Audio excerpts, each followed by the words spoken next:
media. No, truth. You don't let the truth there. Okay, truth. Una let we dey listen to truth media. Now listen to media. Truth media.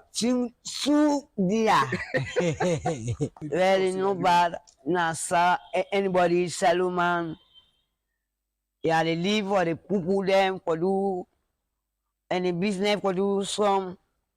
Yeah, they live in the office. They not bad. Any business for do some. Are they provide for us for make any students them. Anyway, for make or the confusion or the education. Anybody for learner. Anybody for prepare. Any song if for the anybody.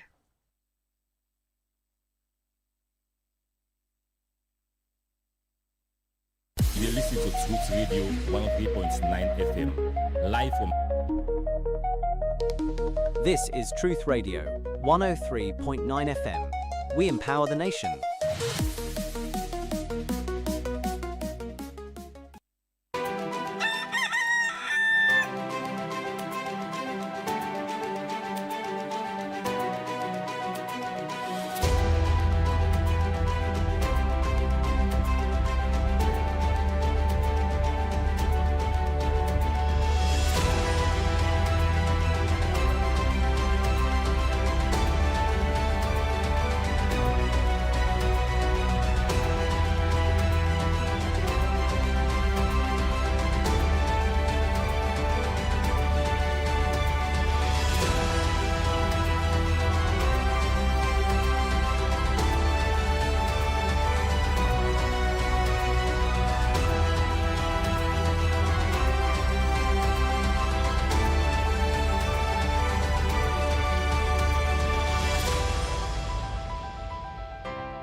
Mina Yusuf Jallo, the Cow Footprints, and you they listen to Truth Radio on 103.9 FM live from Freetown.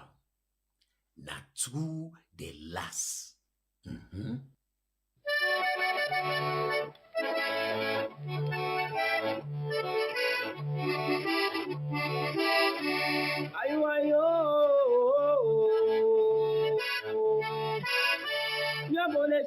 Matonya ya pegwa kwa bwela we.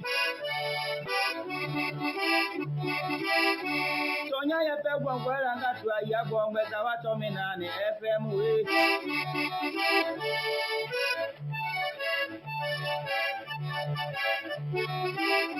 Tonya ya pegwa kwa bwela ngatu ya bwongwe tawato minani FM. Mianga tu atonya ye pegwa kwa goela we. Anya buda tonya ye mi aloma. Tonya ye le mi amome.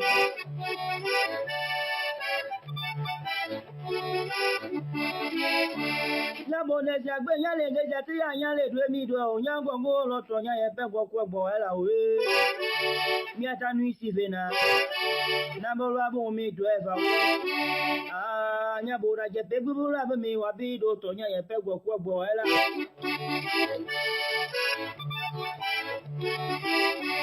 Amiaga tole apapa goti talo ba pepe nebe da penegbe nugo ma o aya gbogbe chawa to mi na ni FM ne ma ya mi abede bede amukeni mo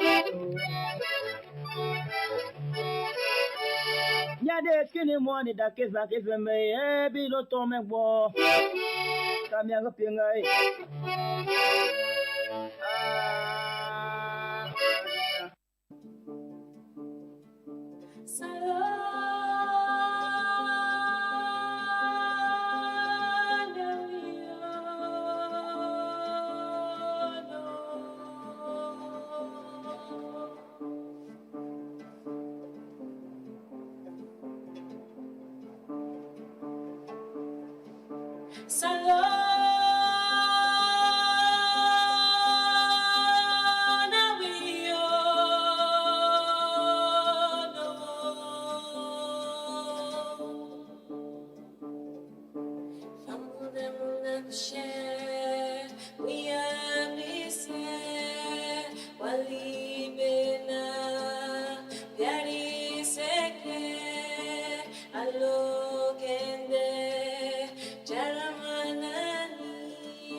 It's a beautiful country.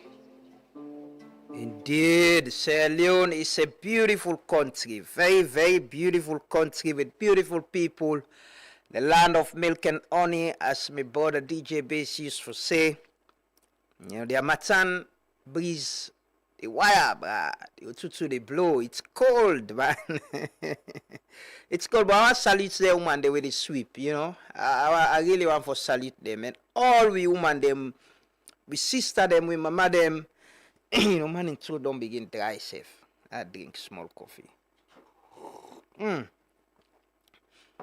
We sister them, we mama them, we bother them. People already wake very early for go hustle, man. Very, very early.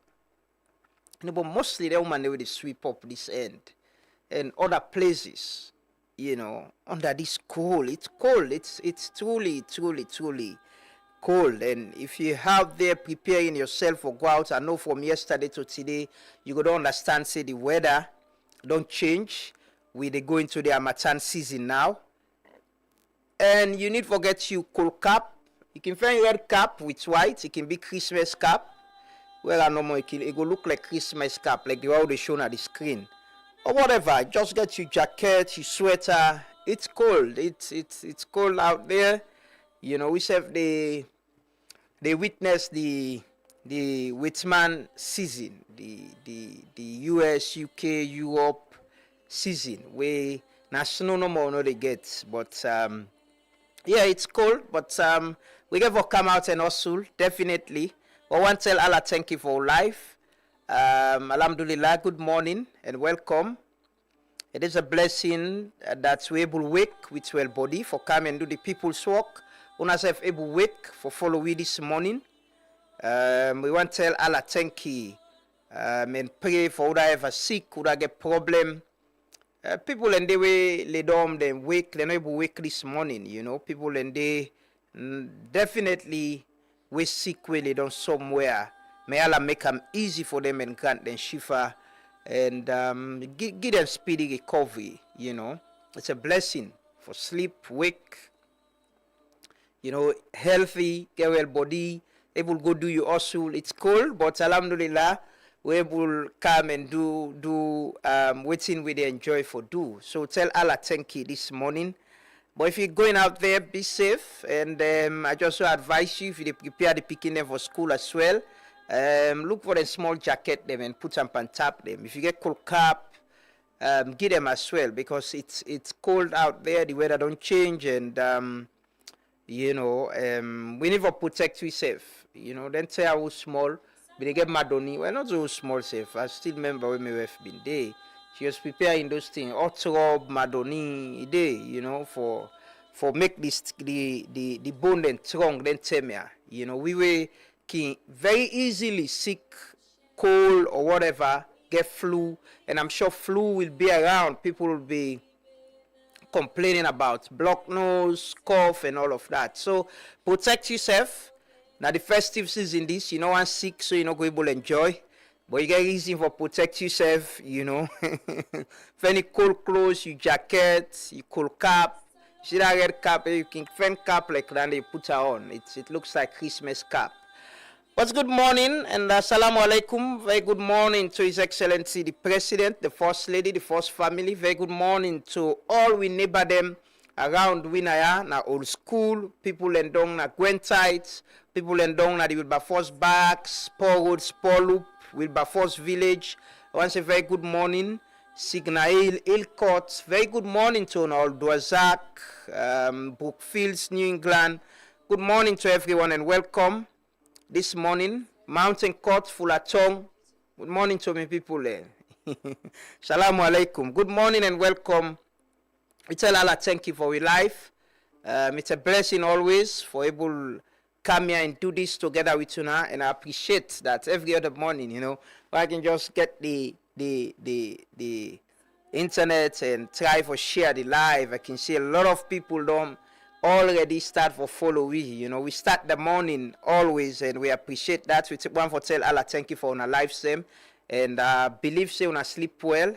And welcome to another edition. This is the midweek edition of the Truth Morning Devotion, and today now Wednesday the 17th day in December 2025. They will party the open season and they married December, bruh. You get few days. I think it's just 2 weeks or so for the December done. And married them plenty, oh, bruh. Yesterday I drive around town. I see married back. It's like on every day in December now, people are getting married, just, you know, for end of the year. We want to wish them well and pray say them go get peace of mind, because then they very, very important in every home. Any size safe. So you work, you home, you family, you party them, forget peace of mind. One wish all the people who don't married the very best. Then know they feel married. Let God give them married. They want to defend man, let God give them good man. They want to defend woman, let God give them good wife. You know? God give them good wife. There are people who defend work, they all give them work. They want the way want travel, they all make them easy for them. But I wake up to a very sad news this morning. Well, it's tough. Sierra Leone is being banned again. You know, it seems like now even if you get visa, your entry is restricted to the U.S. President Trump just announced other new measures, you know, and Sierra Leone is included in this. Yesterday I mentioned about a reliable source confirming to me that the Salon government and the U.S. government, they are engaged on how for lift this suspension. And I thought we were getting there, and we just don't see this. It's like the U.S. government, they put we under more pressure for accept waiting they want for we accept people the way they want deport, other nationals them. It's tough, and a lot of we people and they live in uncertainty. We pray that Allah make them easy for them. So let us pray this morning. We start the morning devotion with prayers. Let us pray, call on the intervention of Allah, and we lives them. Let protect and guide we. As a people, this is a festive season. We all involved in a lot of things them. We pray that Allah make them easy for we, protect and guide we, save we from any bad or any problem. We leaders them, we politicians them, we pray that Allah protect and guide them, and as well, you know, give them the strength and energy for continue for do things right now this country, and the one they do bad, let Allah pull them from bad and show them the right path. So let us pray, say amen, amen, wherever you are. You know, it's important that we start with prayer as always. We will come back, can do the whole call, talk to ourselves. Today we get a lot of issues them for deal with. A lot of issues them. From Plabana Parliament to a Sierra Leonean girl who allegedly was trafficked to Nigeria. We're going to talk about that as well. So continue for stay with me, but let us pray. Say amen, amen, wherever you are. As my man then alumni can say, we all know Sabuda in prayer, Allah the answer. It can be you within our one corner. We just join me in this prayer. Allah go answer will prayer them. Let us pray. Bismillah, salatu wassalam ala Rasulullah, sallallahu alayhi wasallam. We begin with the recognition of the presence of Allah. Now we life them. We descend blessings and peace upon we beloved Rasul and upon all the prophets them. We come for guide mankind. We also descend peace to the one them we hold on to the rope of truth. We send peace to the one them we hold on to the rope of courage. And we send peace to the one them we centuries before and centuries to come, the fight for establish the truth and justice in our society. We ask Allah for guide and protect we leader them. We ask Allah for bless them with wisdom will go be of benefit to society and to mankind as a whole. We ask Allah for bless the nation, for protect the nation against internal and external force. We ask Allah for protect the ordinary man, the vulnerable man, the vulnerable woman. We ask Allah for protect we all. ربنا آتنا في الدنيا حسنة وفي الآخرة حسنة وقنا عذاب النار. ربنا ظلمنا أنفسنا وإن لم تغفر لنا وترحمنا لنكونن من الخاسرين. اللهم إني أعوذ بك من عذاب القبر ومن عذاب الجهنم ومن عذاب الفتنة وممات ومن شر فتنة المسيح الدجال. اللهم إني أسألك العافية. اللهم إني أسألك العافية. اللهم إني أسألك العافية. الله لا إله إلا هو الحي القيوم لا تأخذه سنة ولا نوم له ما في السماوات وما في الأرض. من ذا الذي يشفع عنده إلا بإذنه يعلم ما بين أيديهم وما خلفهم ولا يحيطون بشيء من علمه إلا بما شاء وسع كرسيه السماوات والأرض ولا يؤود حفظهما وهو العلي العظيم. سبحان ربك رب العزة عما يصفون والصلاة والسلام على المرسلين وآخر دعوانا أن الحمد لله رب العالمين. So this morning, I just while we begin appreciate Papa God and give and the glory, give and the honor, give and the adoration. I say now the King of Kings, the Lord of Lords, the great I am that I am, the Alpha and Omega, the beginning and the end, the head born of the tail. Father, we worship you this morning. We give you glory, we give you honor, we give you adoration. We tell you, Boku, thank you for this land. We tell you, thank you for Mama Sarah Leone. We tell you, thank you for the peace in this nation. We tell you, thank you for the love in this nation. We tell you, thank you for how far you see we through now this nation. Father, we want to appreciate you. We give you all the glory, all the honor, all the adoration. Papa, we tell you thank you for the leaders. We tell you thank you for the government. We pray that you give them knowledge and understanding, more wisdom how for rule this country in the name of Jesus. Father, we pray that this country will grow more than I ever did before in the name of Jesus. Papa God, we pray for creative idea for this nation, for understanding of this nation, for blessings in this nation, for the peace in this nation. Father, we want to give you glory, we want to give you honor, we want to appreciate you, Papa. Take over this land, this land, this land, this land. We decree and declare that this land will rule by you alone, Jesus. We rest for your name, we give you glory, we give you honor. We forgive you honor. We for appreciate you in this nation. Papa, we tell you boku thank you. We appreciate you. We give you glory and honor. We tell you thank you for this nation. We tell you thank you for we lives there. We tell you thank you for the nation. We tell you thank you for Mama Salon. We tell you thank you for Sierra Leoneans there. We tell you thank you for the government. We tell you thank you for the everything we did in this land. We give honor and adoration. We worship you for that you be. For in Jesus' mighty name we pray. Amen. For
waiting do we sweet salon for Puel na we on. It's tough. Amen. Amen to them prayers and day. May Allah give we all wisdom and understanding, not just we politicians them, but we serve as a people. We serve as a people. Let God give we wisdom and understanding. Let God make we understand, say, this is not the only country we'll get. See what you people and they go through now the US now. And everybody's just saying, what is the government doing? What is the government doing? That's about it.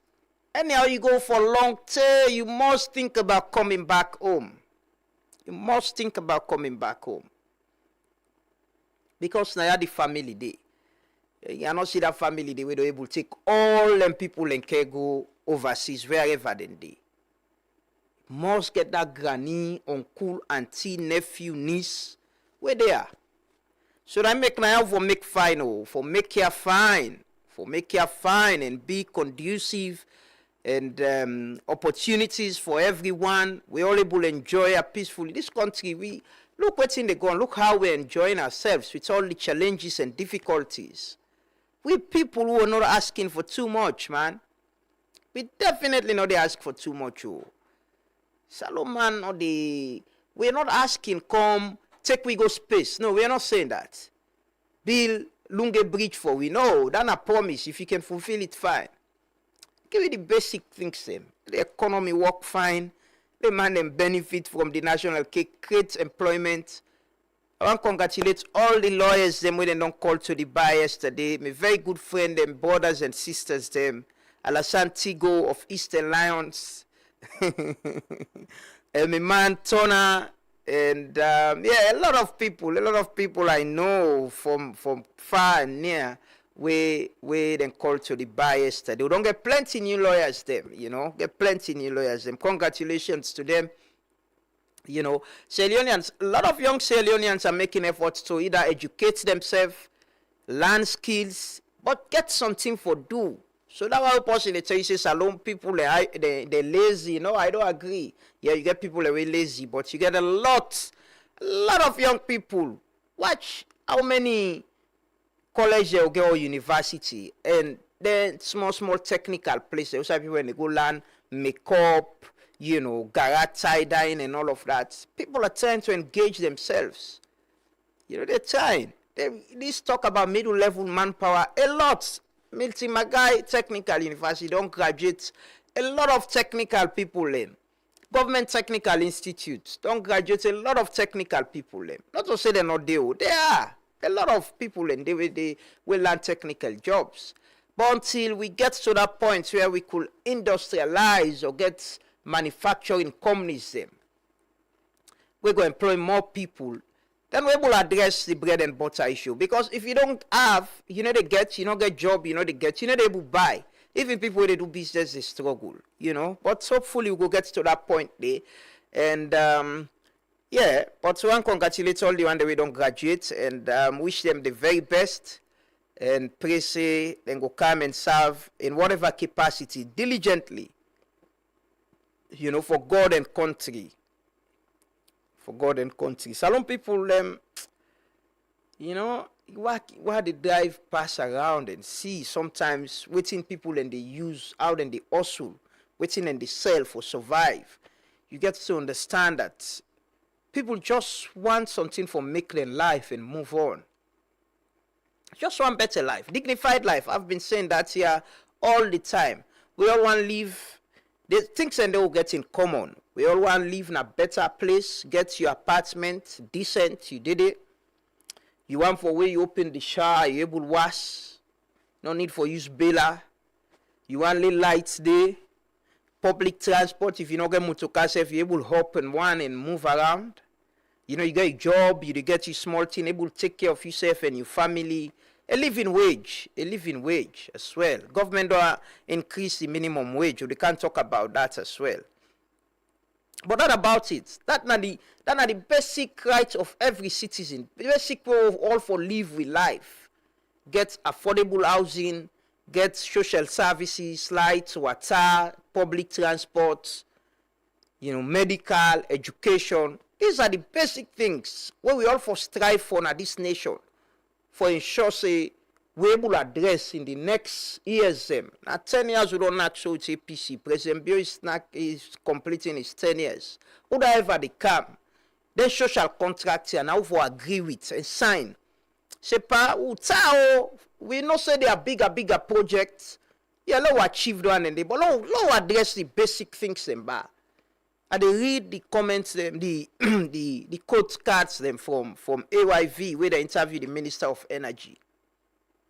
Man, it's close to 20 years what they spent per addressing energy. So with the previous administration and this administration, close to 20 years. We're spending close to 20 years. If you've been born Pekin in 2007, by 2028, it go possibly done 20 years of age. So imagine you born that Pekin, they meet light problem in this country. Say be big man now, it meets light and water problem in this country. Then social services, the government they make efforts, partners and they pump money, but we need for agree. Say we in 10 years, bruh. Then see how for solve them. Because now one of the basic things where the people they forget. Light, water, healthcare. Healthcare, there is some progress, I would say. Because the number of people that will be in the diet today and Beleum and them don't reduce drastically. And one thing about governance with me, they appreciate with the Minister of Health and people who work in the health sector is acceptance that we're not able to get this thing to outside we want, but now here we want to go. And this is the progress what they make systematically address the fundamental problem them while should they try for provide health care for everybody. The minister has been very open. Just about 2 weeks ago, I attend like a press conference, like a meet where they get, then explain the challenges. My colleague Fabian being host time, then talk, ask questions, and other journalists have been there ask questions as well. But it's acceptance, not being arrogant, accepting, say yes, problem then at this system, but now this and this we they try for do, now this kind of investments we they do.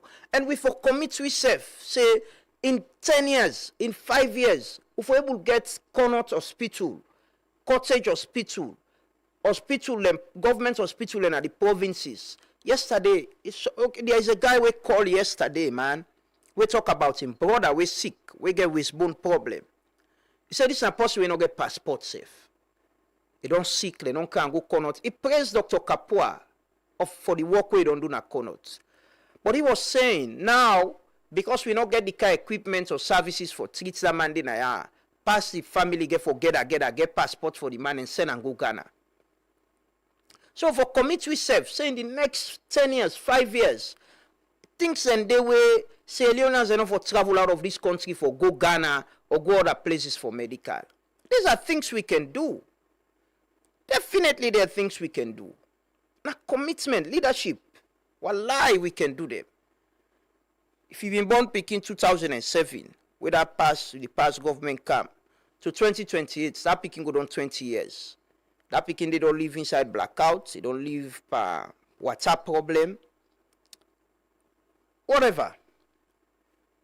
But we for commit, I don't repeatedly they say this generation, we age, we contemporaries them. Now within a parliament, now within a cabinet, now within a judiciary, now within a private sector, now within a public service, now within a civil society, now within a media.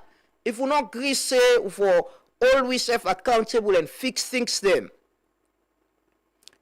Even if you get the opportunity for carry you WF and Pekin and go overseas, you get other family, you mama, papa, and other family and there. And you go say you get for come. If we not fix here, nobody know they can fix here for you. Nobody. And we need the political leadership. That is what we need. The political leadership for fix this place.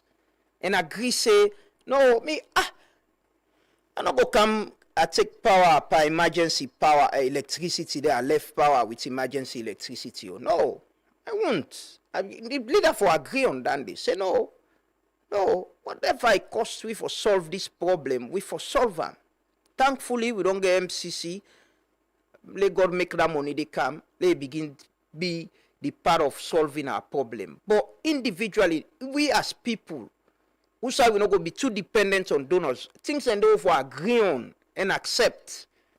Like water, look the kind of abundance water would again. A country they when they get rain like we say, they able to serve themselves water. Man still they get 5 gallon in motoka for go and find water na this store. Anyway, it's 7 a.m. Let me take the pledge quickly. We can take some quick stories them. And yeah, today we're going to look at the creative sector. The creative sector now one area where we pay attention to. Go create employment and add to with GDP. We're going to talk to Professor Fredlin from Afrobarometer and IGR. There is this report where say people and trust in ECSL don't go down from 2018 to now. It don't go down.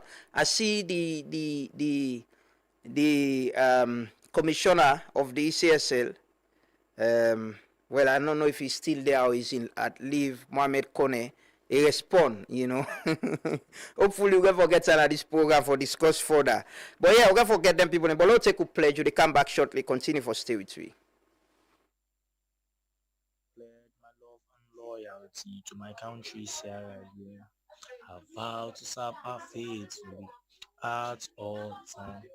I promise to defend her, honor her good name, always work for her unity, peace, freedom, and prosperity, and put her interest above all else. So help me God, so help me God. I pledge my love and loyalty to my country, Sierra Leone. I vow to serve her faithfully at all times. I promise to defend her honor and her good name, always work for her unity, peace, and prosperity, and put her interests above all. So help me God. For support, they put food now, other money table. This blame game do so now. Now make we put we country interest for. Why we not like we say for? We don't know. Why we too hate we say for? We don't know. How we go develop ya? Why we know they think salo? We don't know. Make me bring big bucks salo. Yes, so we go fix this small country. Oh, Baba. I say ya. What they are? Yeah. What they are? I say ya. What they are? Yeah. What they are? What they are? What they are? What they are? What they are? Yo. What they are? What they are? The work keep up to bang bang. What they are? What they are? Hey, no small work. What they are? What they are? The work keep up to bang bang. What they are? What they are? There is no place like home. If we pray there, we go back for this country. Now we follow one another. You go be your brother's keeper. If we let we say we go fight for this country. Brothers, sisters, alone no more we get. Where we all are fine. Hey, so take the hoe, take the shovel, take the book and press up the problem. Make the culture, not neglect them. Not for them and say forget them. And tell you never say what they are. What they are. I say yeah. What they are. Yeah. What they are. I say yeah. What they are. What they are. What they are. What they are. What they are. Yo. What they are. What they are. The work keep up to bang bang. What they are. What they are. Hey, no small work go. What they are. What they are. The work keep up to bang bang. What they are. What they are.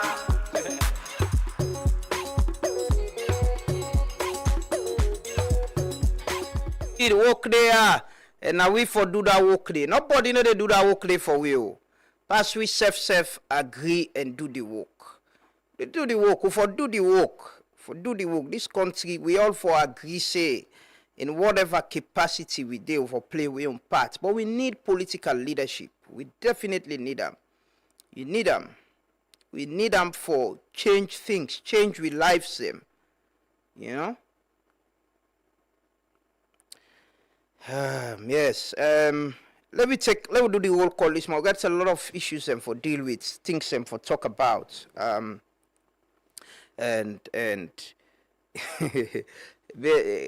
my man Usman Bank post something very interesting. He say the chancellor of the university, Is it the chancellor, the vice chancellor? I can't recall again. But a challenge student them for transform Omolanke. Imagine how many years we innovated, how we innovated Omolanke, right? Again, Motoka tired them. And it pushed them around. It's been in existence all this while. And so he wrote something very interesting about how the chancellor, they challenge student them at the university, especially engineering student them, for come when they graduate them for able to showcase prototype, things them way, then don't build, things them way, then they transform for change the lives of people. You know?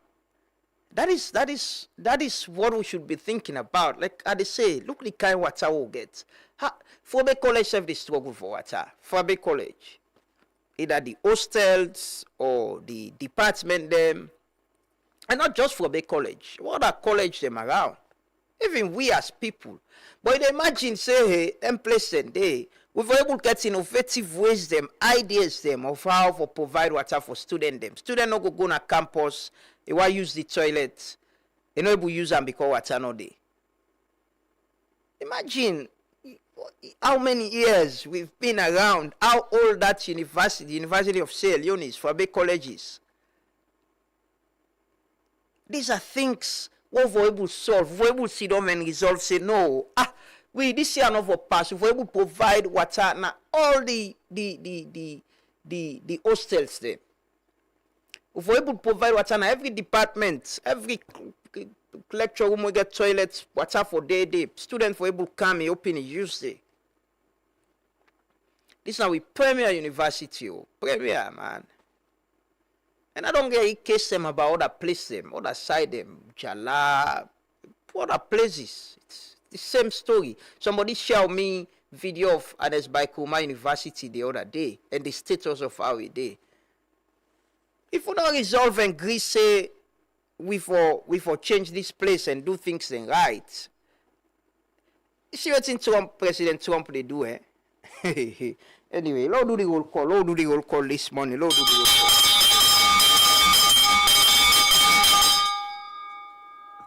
There are a lot of young Sierra Leoneans where they create, and where they create, do things. But like I say, if you born in 2007, by 2028 it will be 20 years, and they've been part of the electricity struggle we don't go through at this country. We need to accept and resolve, say yes, there are things we can address. We need to address them. Good morning, Yasin Jallo, Jariu Ba, Kelly Ross, Abdurrahman Tijan, Kasim Koroma, Amanatu Sanusi, Fode Jane, Thomas Sawyer, Viske, Adama Conte, Gosta Aziz, Ibrahim Walon Baisise, Mohamed Siba, Musa Alimami Kamara, Newman Anthony Levy. Good morning, my brother from Bo. Yusuf Sise, Karim J, Hassan M. Barry, Peter Beckley, Jarama Koto Peter, Jarama. Yeah, I go ask me nene how for waiting for say why they ring the bell pamfula. Gavin Cole, Issa Koma, good morning. Joseph Kailondo Beckley, good morning. Gabriel Indolo Lebi, Michael K. Conte, Issa Koma, Elder Surios, Fode Jane. I want to say very happy birthday to my Minister of Enjoyment, Motolani. Good morning, happy birthday, brother. I hope you do fine this morning. You need for Carlo cuts the cake. And I want to say special birthday greetings to my colleague and very good friend Adam Asila. We are celebrating birthday today also. They wish you the very, very best, and pray say Allah will continue for keep on with strength and well body. Abdullah Sam, John Karim Kylie, Gembe Gabriel, Truly Cambian, Mohamed Jallo, Lamboy Richie. Good morning. I'm Morgan Conte, Katie Jallo, Joseph G. Kamara, Philip Sheku, Alita Ansukata. Good morning. Kriyo Bobo, Fatimata Mariam Kamara, Lahai Chrislin Fallon, Asanatu M. Barry, Boise Bant Kedi, Meon Legal. Meon Attorney, that bra. I don't tell you I want to join Soko for more de bien volley go join me pan this Soko business. The turn me no more in December don't cancel. You know, and say if man need for join suku. Minkailu Muktaru, Muniru, Masakoi, Mabel Cole, Sajoba, Albert Lansana. Albert, thank you so much for the gifts. You know, Albert sent a pair of sneaker for the guy Ibrahim, the guy we work out from Kenema to Freetown. So I've been hand over the sneaker to Ibrahim yesterday. Thank you so much, Albert, for that good gesture there. Dokians, yeah, Dokians, the container then send a text I could not go back. We don't pull them. We don't well, we find it difficult for solve problem in this country. We don't pull the container then na Frobe Road. Now the people in the Eastern, every day, people in the Eastern, they send me message about how that container, where they don't care go na that part, they cause traffic between St. Helena up to Ferry Junction. And anyway, we go try for talk to the authorities and back and see. Bumi, Sarah Thompson, Motemed Banks, Sheku MCC, Shiba Concepts, Ziban, good morning, Shiba. Terry Bayo, good morning. Bo Dalaba, good morning. Sidiki Kagbo, Ture Usman, Banks, Adam Seal, good morning. Good morning, everyone. Alaji Isa Kalon, good morning. Emmanuel J. Yankuba, Theo Batsin Nikul, good morning. Ture Usman, Moses Tumbe, Kadiatu Sise, Aja Mariam Ja, Kingston Rashid, good morning. Noah Inga Monica, my man Ras teacher. It's been a while. I've not seen you. Hope you do fine.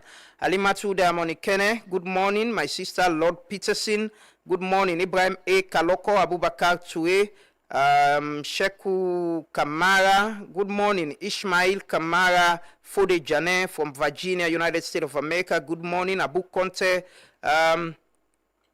yes. Good morning, everyone. Good morning and welcome. Good morning and welcome. We need to take some stories, a lot of issues them and things them where they happen. Good morning and welcome. Miss B, good morning. Lamrana Ba Kamara, good morning. Usman Wusu Sise, A.B. Kanu, Nene B, Adisina Taylor, Noah Inga Monica, Kande Benzo Conte, Kasim Kouma, Edward Ogunlade Adin, Emorana Vandi, Kanko Mansare, Pin Samura. Good morning, everyone. It is a blessing, as always, for getting on this show. We appreciate that. We need to take this last teacher. I've seen my man. Grand rising, brother. Grand rising. Hope you do fine. Hope you do fine. I always watch for you, I always watch for you. We need to take this for granted. We want to appreciate you every other morning that you join me either on radio, on YouTube, on Facebook. Thanks so much for doing this with us. We appreciate that so much. And it's a blessing for always get to na the program. Good morning. Yes, so I wish my brother and friend Ferdinand Mosil in West, Mrs. Maria Saria Johnson. I wish you very happy birthday on behalf of Fadi and all Fadi and friends them and brothers them. We wish you the very best. And pray say Allah will continue for keep on together in good health. Let Allah make una home continue for be happy. Happy birthday, Mrs. Mariama Johnson, wife of my friend and brother Ferdinand. And happy birthday to my friend and colleague Adama Sila and my Minister of Enjoyment, Motolani. But I will carry the Frobe food where they can't today. The Frobe food, carry it alone, share and eat and celebrate you. Happy birthday to all you and they celebrate them birthday today. And also congratulations to all the lawyers that went and call to the bar. Belated happy birthday to my lawyer, my attorney and brother, Sidi Amadou Ba. I wish you the very best and pray say Allah will continue for keep you. Now me a lawyer dandy. Now we lawyer, now Truth Media lawyer. So we wish him the very best. But yeah, let's take some stories. A lot of things in the apple. Like I said this morning, we just wake and see President Trump announced, he makes some announcements this morning, make some announcements where, man, still a try to get the Minister of foreign affairs or somebody from government for talk to we. So there's this story, fact sheets from White House website actually. Fact sheets, President Donald J. Trump further restricts and limits the entry of foreign nationals to protect the security of the United States. And it reads, Strengthening national security through common sense restrictions based on data. Today, President Donald J. Trump signed a proclamation expanding and strengthening entry restrictions on nationals from countries with demonstrated persistent and severe deficiencies in screening, vetting, and information sharing to protect the nation from national security and public safety threats. The proclamation continues the full restriction and entry limitations of nationals from the original 12 Irish countries established under Proclamations 10949, Afghanistan, Burma, Chad, Republic of the Congo, Equatorial Guinea, Eritrea, Haiti, Iran, Libya, Somalia, Sudan, and Yemen. It adds full restrictions and entry limitations on 5 additional countries based on recent analysis: Burkina Faso, Mali, Nigeria, South Sudan, and Syria. It also adds full restrictions and entry limitations on individuals holding Palestinian Authority-issued travel documents.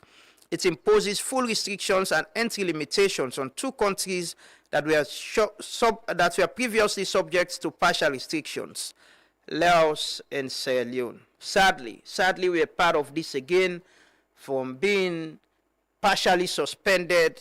Now now we are under entry limitation.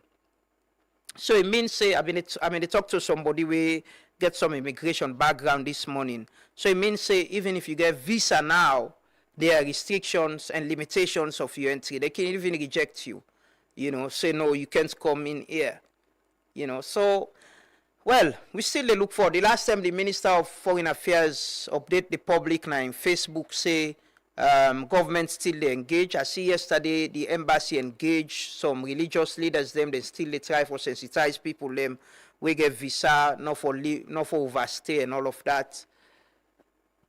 Everybody get easy way they go US for, but everybody. I remember some of we the first time, when man go US, people and begin say, no car again. Well, if somebody where they work for government can go and not come, and I even get information about somebody where other person where they work for government, but we don't try for verify this with the minister, still not able to get weight. But the people who work for government, when a part of the people we overstay, not just the official where the minister be mentioned, but the other people we carry diplomatic passports according to the information where they get, we overstay, we send. They say some don't, one individual where they say don't seek asylum, but still they try for verify that information there.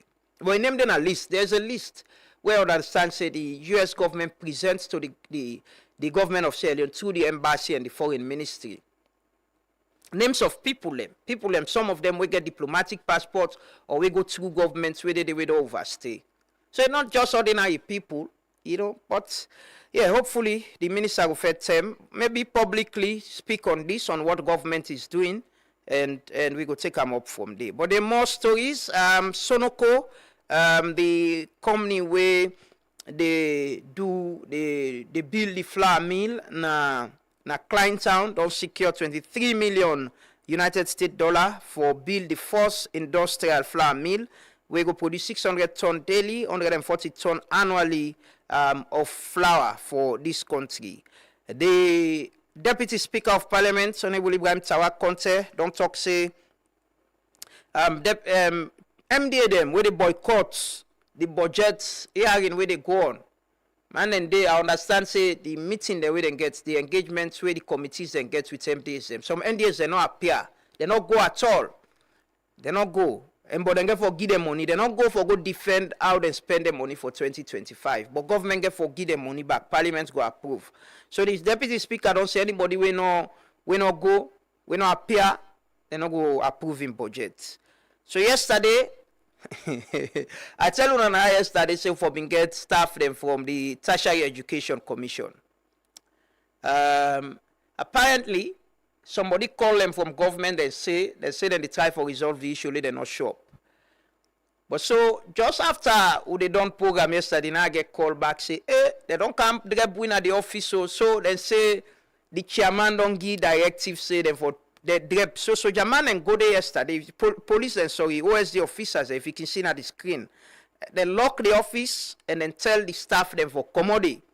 So the tech staff them, the Tertiary Education Commission staff them, most of them, majority of them, gets issues with the chairman, Professor Al-Ghali. Series of allegation of misappropriation of funds and all of that. We don't try for talk to the ministry on this, we're able to get away. But there's a lot of back and forth. They say the staff them in subordination and how they call them. So all the staff they don't come out. They say they don't take them belongings and they don't come out. You know, but still they follow up on this issue. But I'd imagine for go pull staff there no more. You get Ministry of Labor, you get Ministry of Political and Public Affairs, you get HRMO. These are government officers them. Why we need for go OSD officers them? These are armless people them. Na Sierra Leoneans they we get job, you know. Yeah, but I can say sometimes, can imagine if President can aware of all the entire way they happen. How does he know that things like this? Because this institution very important. If things like this feds only go on for over 2 months now. This plabby don't they go on. Imagine how it affects the education, tertiary education sector in the country.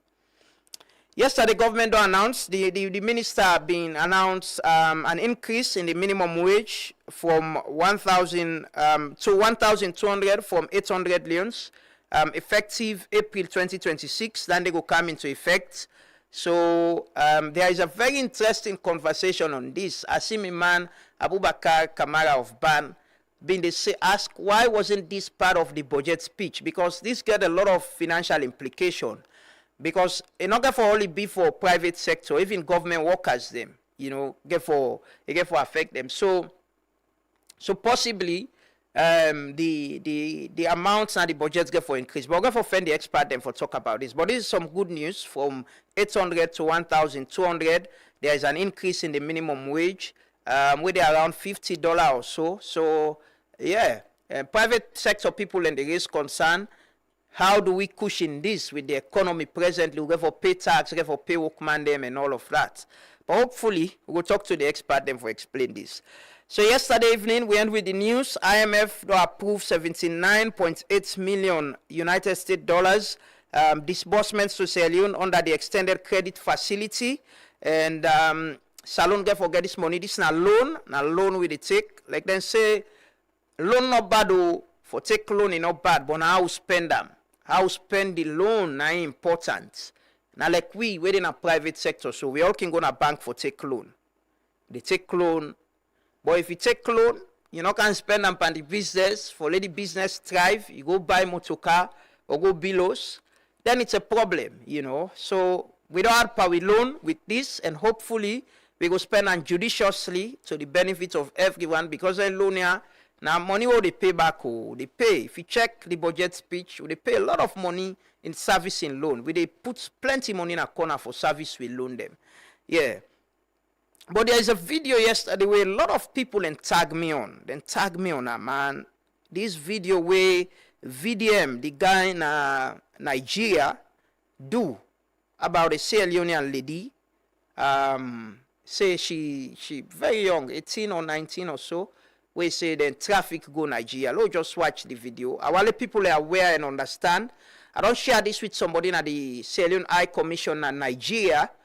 The information we are getting now that the High Commissioner wasn't aware, and he say he investigates. But let's watch the video so go create awareness, people and go understand.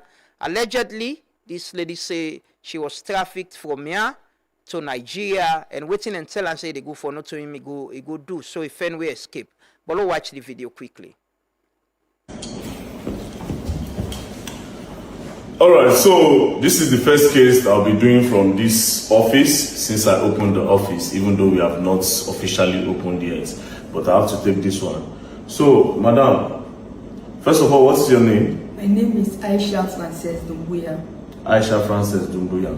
Where are you from? I'm from Sierra Leone, Freetown. You are from Sierra Leone, Freetown. How old are you? I'm 18 years. 18 years old. What brought you to Nigeria?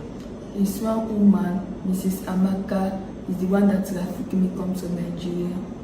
She trafficked you to Nigeria? Yes, sir. What for? What did she tell you before you left Sierra Leone with her? She said acting and work, but when we reach at Delta State Asaba, she said it's prostitution. So she told you in Sierra Leone that she's bringing you to Nigeria to come and act? Movies. What type of movie? Those Nollywood movies that I used to watch in Sierra Leone. Where did she meet you in Sierra Leone? In Freetown, I was selling cake. She's my customer. She used to buy cake for me. She's your customer in Freetown where you're selling cake. This cake, do you hawk with the cake or you have a shop? No, I hawk with it. So on the road, that was where she saw you? Yes. How many times did you see this woman before she finally told you that you should come and be acting? More than 5 times. So more than 5 times. So when she told you to follow her to Nigeria to come and act film, did you tell your parents? No, she asked me not to tell my mom. She told you not to tell your mommy. And you too, you did not tell your mommy. Yes. How about your dad? Why didn't you tell your dad? I was raised up by a single mother. You was raised up by a single mother. So which day did you people leave Sierra Leone? When did you come to Nigeria? On April. April? Early April.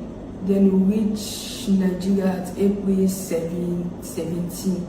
You got to Nigeria April 17th. April, May, June, July, August, September, October, November, December. That's about 8 months ago. So you have been in Nigeria for 8 months. So how many of you came with this woman from Sierra Leone? From Sierra Leone, we are 10. 10 people? Yeah, she drop us from different countries. Some Mali, some Ghana, some Nigeria. She dropped some people in Mali, she dropped some people in Ghana, and some people in Nigeria. How many of you entered Nigeria? It's almost 3 of us. But there are some Nigeria that we met again at Lagos. That will all come together in Delta Asaba. Then from Lagos, people moved to Delta Asaba. So it was when you got to Delta that she told you that it's prostitution. Yeah. So how did you not leave Delta to come here? Because when I asked her that I don't want to do it, I want to go back. Then she said if I don't want to do it, I should give her money. But I don't have the money to give her. So I find a way to escape in the night. When I see a way, I escape. On the roadside, I met one man. Then I begged the man for shelter. The man said he's married, he cannot take me to his house. But he has a place to take me. Muslim community in Asaba. Then he took me there. I stayed there for the night. Then I explained my problem. They raised transport for me to come to Abuja, to my embassy. When I reached at the embassy said there is no money. They don't have place to keep me. So Your Sierra Leone embassy? Yes. So I go to Ghana embassy. Then I met one security that asked me what is the problem. Then I explained to him my problem. When I explained to him, then he said, you know, one Sierra Leonean that stay in my summer that is working for the Esama of Benin. Then I said, okay. Then he brought me to the man. Then the man helped me with the shelter. Then the man asked me the other day again to go to my embassy. The man told you to go back to your embassy? Yes. Then I go to my embassy again. They tell me the same thing. Then I come and told him, he did not believe. Then he said, both of us should go. Then when both of us should go, the embassy embarrassed him. They embarrassed the man? Yeah. The person that bring me, let the person take me. Then the man felt bad, then he brought me. No. So I decided to write a letter to Women Affairs and Acting. Till now, I'm not hearing from them. So one man in our area, that man has money. So I decided to ask the man for help. The man said, okay, will assist me. I should come and tell my uncle. Then me and my uncle go. Then after some 2 weeks now, the man said I should sleep with him because I refused. The man, yesterday now only 100K the man sent for me. The man has sent you 100K? Yeah, because I should sleep with him, I refused. Then I can't tell my uncle. So he always sent 100K. He promised that he will pay for me food for me to go. So you say you wrote to NAPTIP, they didn't do anything? Yeah, Women Affairs too. They didn't do anything. For how long? When did you write this letter to them? This is the 6 months now. 6 months. I go there again. That's my background of that situation there of that lady, the Aisha.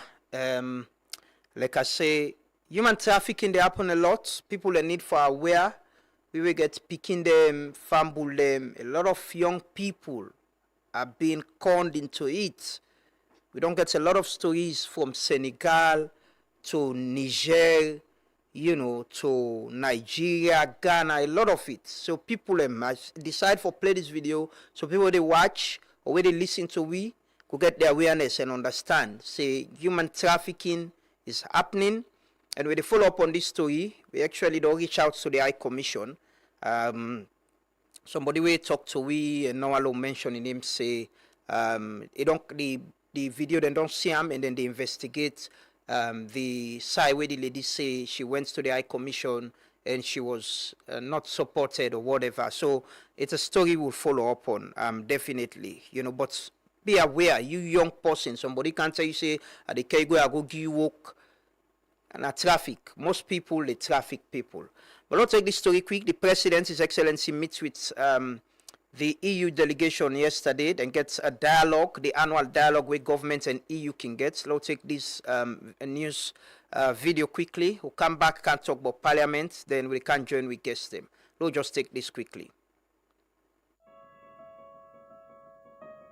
Our partnership with the European Union remains one of Sierra Leone's most important and strategic relationships because it is grounded in shared values, mutual respect, and a common commitment to democracy, good governance, and inclusive development. It continues to support our democratic consolidation, socio-economic transformation, and responsible regional leadership.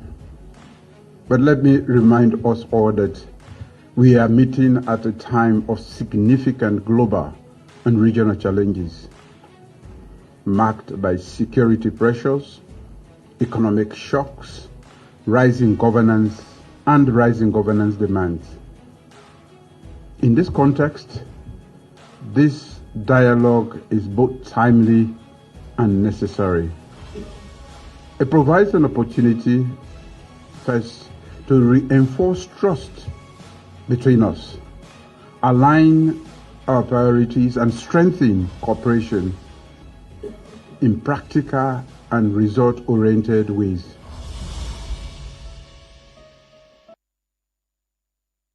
His Excellency the President, na the dialogue meeting with the EU delegation yesterday. Apparently, I've been get for meet with the the head of the delegation, and lead hotel later in the evening before he travel back. He don't return.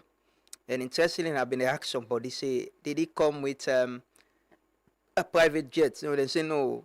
Then Brussels they travel with an economy safe. Now they sit down. This is a very senior EU person. So yeah, we had a meeting. One of the questions they were asking about the extradition request by the Dutch government for Josh, the most wanted drug guy. And he confirmed, say yes, that was one of the conversation them wouldn't get about drugs issue, the transshipment of cocaine especially, and drugs from here to Europe. He said they're concerned about it, and one of the things they would raise with government, and how the use of the flag of convenience, ship and they vessels and they would use Salon flag. Some they are registered with we, some they then they deliberately use them. We're not even registered with Salon. So he's saying some of the issues, and then also on their own part, then look at how they go prevent the Camway drugs and the Kaya, like Kush, the things that they use for make Kush. So he agreed to that. Say yes. Then report they will show say some of the things that they use for make Kush, they come up from the Netherlands, Europe, and other part them. So he agreed, say yes, then take note of that, and as something we then go work on. But also, yes, and discuss the issue of Sierra Leone being used as a transshipment hub for transport drugs to Europe. Yeah, so, yeah, he returned yesterday. We had a very quick conversation about the dialogue meeting. But there's a big story where I want to watch this morning. And a parliament yesterday. Now we end with before we can join with guests them. Let's just watch this video. Waiting happened at parliament yesterday. Let's just watch them. Then we can talk about them shortly. Let's just watch them quickly. Some of these MPs they get these funds. They're not using them properly. They're using them for private purposes. So the little you have, what are you doing with that? There's a case that made me very, very angry. I will not call the district. This lady is in charge of some devolved function. She's giving me something around 100,000 or so. Now what they do is she's supposed to take the checks from the councils. They give her about 10 checks. She signs all the checks, and she's only give you one. That one, they make use of the money. Nobody accounts for them. How can I tell a poor woman to sign 10 checks? And you take 9 and just give her 1, and that's the end. What are you doing with the money? We have to change this country. We have to help the president. The opposition has a role to play. They're not playing the role. We as the ruling party, we have to help the president. And I'm saying the truth. This is hypocrisy. We know how the committees are working.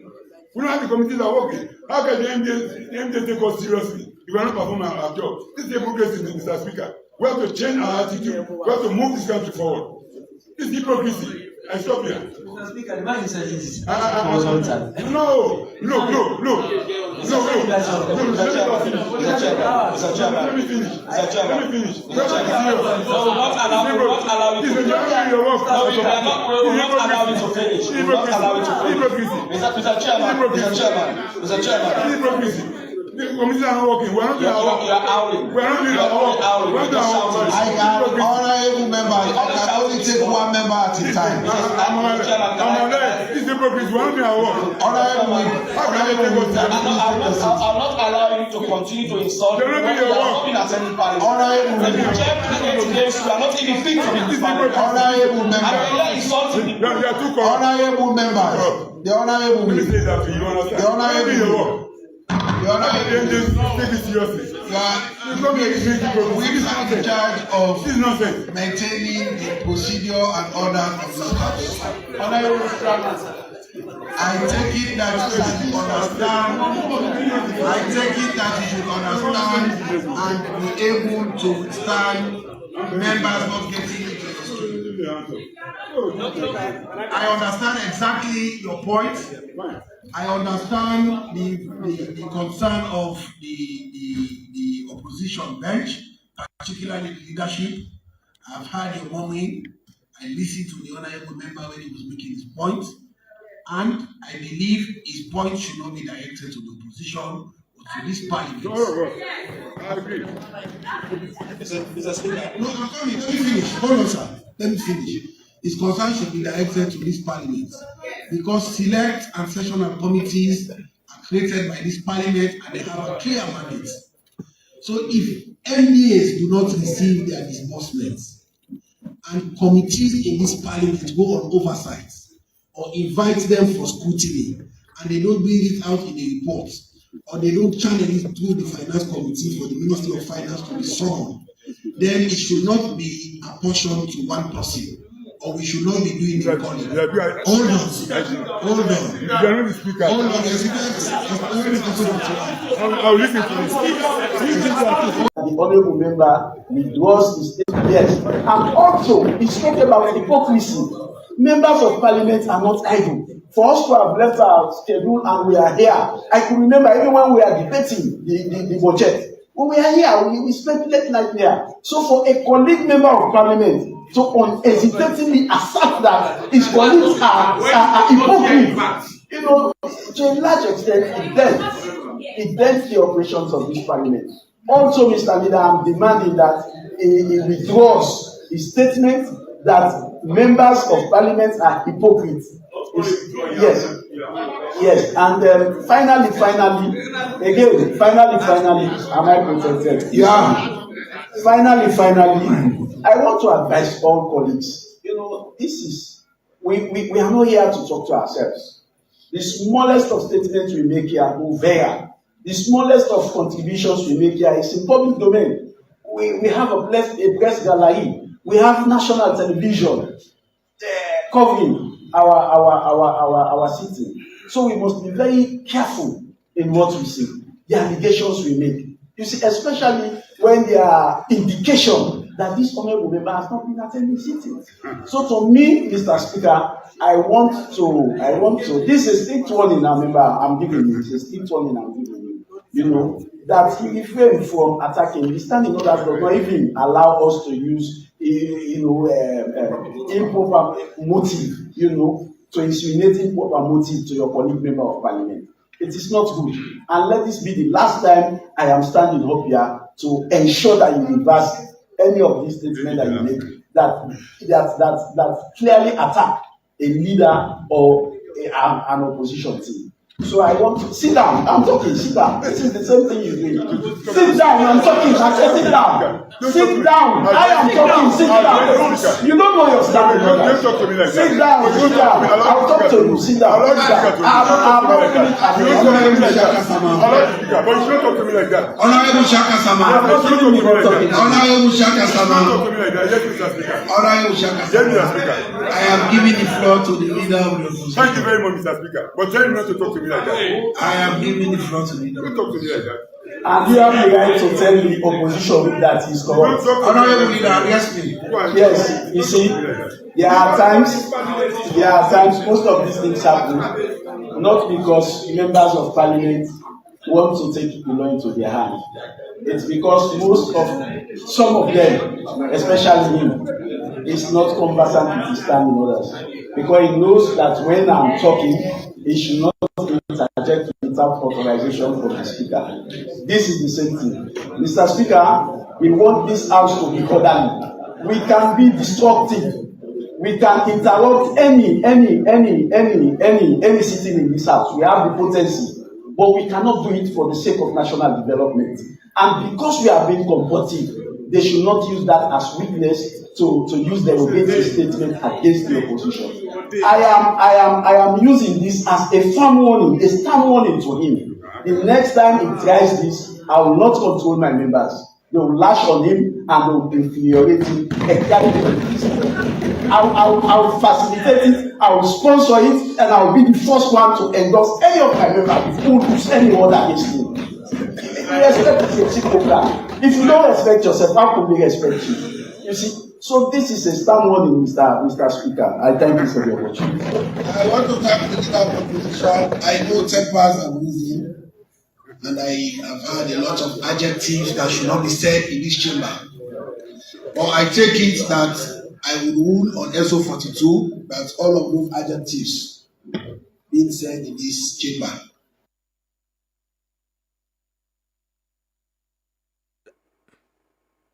That's the Deputy Speaker of Parliament. We have been the Speaker yesterday. Now he's sitting within gates. I understand say he actually called for Lady Member of Parliament withdraw waiting his say against the other members of Parliament. But the member been walk out. But this is our Parliament, right? They're accusing themselves of being corrupt. But this is not new. Even the Deputy Speaker now, there was a time where he been given resign from a certain committee and accused Parliament of corruption. Himself, an Honorable Gevao. This has been happening. But I can always say, Umaru Fofana can always say, and I agree with him totally, fix our Parliament and solve the leadership problem. Parliament are a very powerful institution. It's not the people's place that then they represent with. We all know able to go sit inside government, so they elect people and for go represent with. And Parliament for show and tell some leadership qualities, moral values, what they talk about yesterday, credibility, and I've been talking to a member of Parliament yesterday, and we were almost in agreement that if Parliament do an assessment of itself, wallahi, public trust on Parliament, they very down. The trust where, say, Leone and Semguk say, we trust a member of Parliament, they will believe in waiting and they do. We believe, say, they stand with we the people, then they do waiting right for we. A Parliament can just do a survey, let them assess themselves and see. Because if somebody, I remember IGL were doing that and it stopped. But Parliament itself can do them. Say, let's put out a survey or let's come today, ask by open phone line or send text.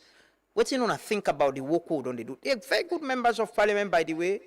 And they do very good job and then they do a lot of good things them in the interest of this nation. Don't see them with them, they sit down and they scrutinize, document them. All people them accountable for what and they do. You know? Yeah, but like waiting the opposition leaders say, now, this age and time, we all they connect to parliament with the watch it live and our parliaments they carry in say very important for sure how the country. Other parliaments and other partners of the world and they fair to then can fair and they go on blue safe. We don't see them video then they. But I'm more concerned about Salone, you know. Yeah. But we just want to bring another update there about waiting up on a parliament yesterday. And the disagreement, accusation, and all of it. And yeah, it's still our House of Parliament and our members of Parliament. This is a Truth Morning devotion. A lot of comments on the US visa ban issues. And yeah, well, maybe government will pull an official statement for talk on this, on what government they do. You know, it's important. It's important that we build trust and confidence and make people and believe, say, you know, things will get better for them and we as a people. Hopefully. We'll take a quick break. We can join with guests and this morning. We can talk about the creative sector and also we'll talk to Professor Fredlin about the Afrobarometer Report. We say trust in the ECSL don't go down, you know, since 2018 to now, it don't go down. Continue for stay with you. They come back shortly. This is the Truth Morning Devotion.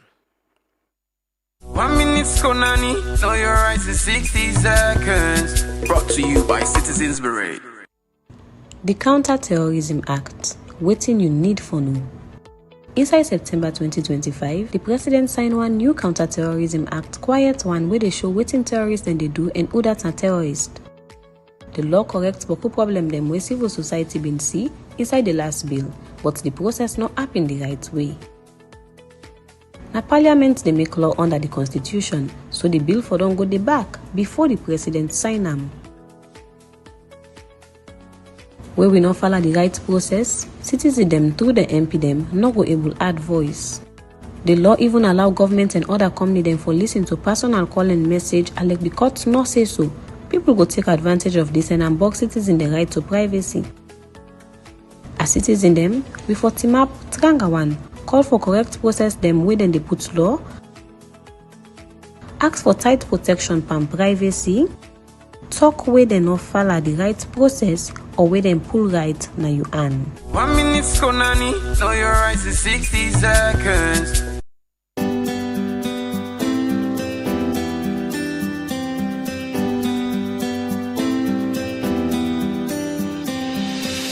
At Farmers, freshness isn't just a promise, it's our way of life. From raw and smoked catfish to kanya peppers, beni, rice and gari kanya and natai. From premium crayfish, ogiri and fufu to smoked chicken, fresh eggs from the farm to the fridge, country chicken and garden fresh vegetables. Try our habanero pepper, gari, hot pepper sauce, pure honey and so much more. All locally produced, organically grown, harvested fresh every day, and hygienically processed. A fresher taste, healthier foods, stronger communities. Farmers, fresh from our farms to your home.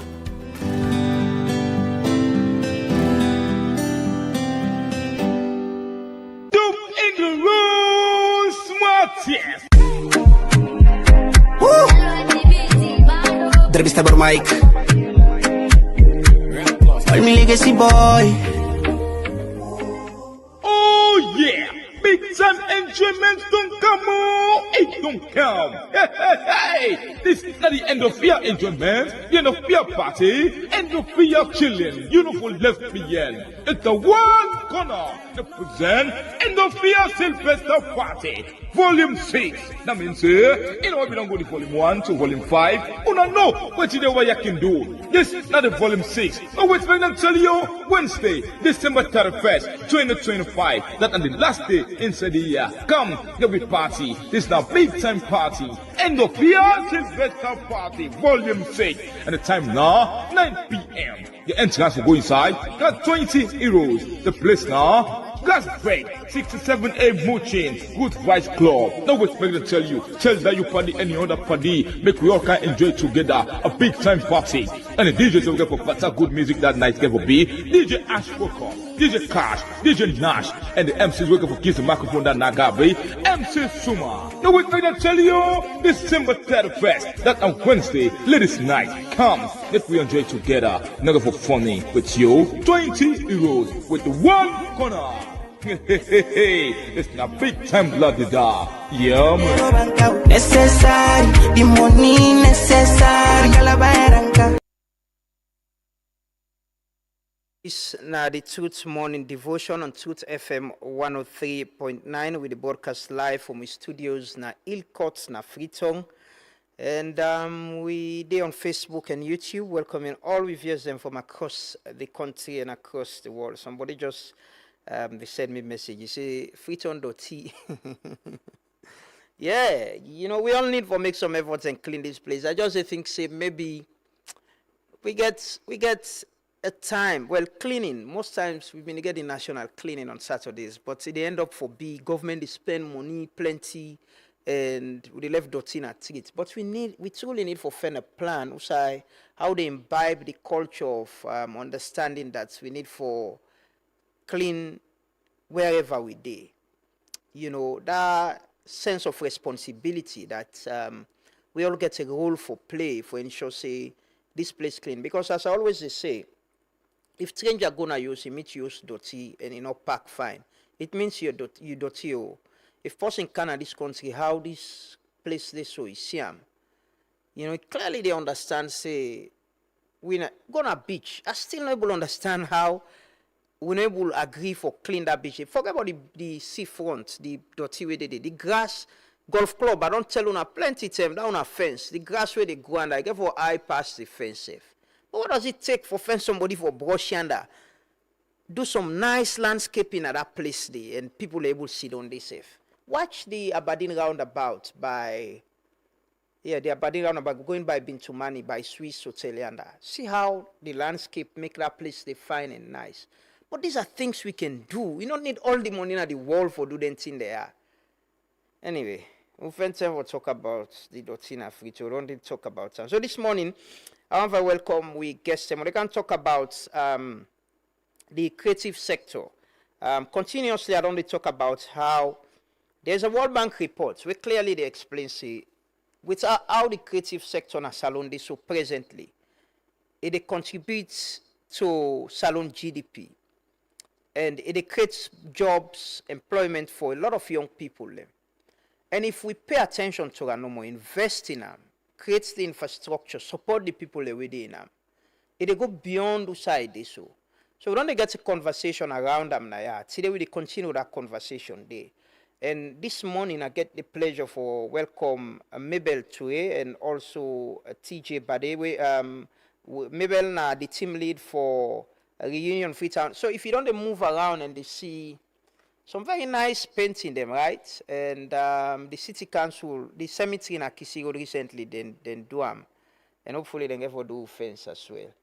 You know, but you know, now people within the creative sector then they don't do that. They TJ a lot. I don't see a lot where they share very nice photos of not only Freetown, but Salon generally different places.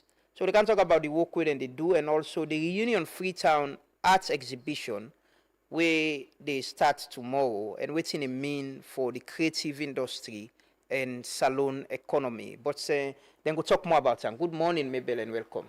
Good morning, sir. It is a pleasure of having you. Thank TJ, you. good morning. Good morning, sir. Yeah, but I've been seeing your work, and it's good to see you in person today Thank you also. very much. Yeah, thanks you. for all you're doing. Yes, sir. Yeah, Mabel, I just want to start a little bit about, we can talk about the reunion, but the creative sector in a salon. You know, you get a lot of young people where they create, where they do things, whether it's painting, whether it's photography, whether it's doing music, entertainment, poetry, and all of that. But what's in the status of presently, you know, and the potential of Yes, so This year, 2025, it has been an absolutely fantastic year for the creative sector. So a couple of years ago, we come to the arts, visual, performing. It was quite inactive, nothing much did happen. But over the years, you will see say the space then become very active. We have a lot of young people where they come on board. When it comes to, for example, the visual space, a couple of years ago, now been just the Bari will be the exhibit with, but now we have 3 different art organizations them, the Bari, Reunion, and Compin, where they sort of encourage people them for showcase them work, which is quite amazing. And furthermore, we have developmental partners them where they actually don't begin focus on the space as well. We early this year we have a couple of dialogues with policymakers, developmental partners them they try to understand the sector a bit, because one of the things that we realize is that the policymakers, them, the partners, them, when they will get the money, they don't really understand the sector. And sometimes I feel like then they underestimate the potential the sector has, because we look at creativity and salon, I think it's something where they thrive, basically. We have so many young people that will get the talent, they have the raw talent, and if those talents are commercialized, it go make more impact, add more to the economy than we think. So again, it's this year we see there's a lot that has been happening in the sector.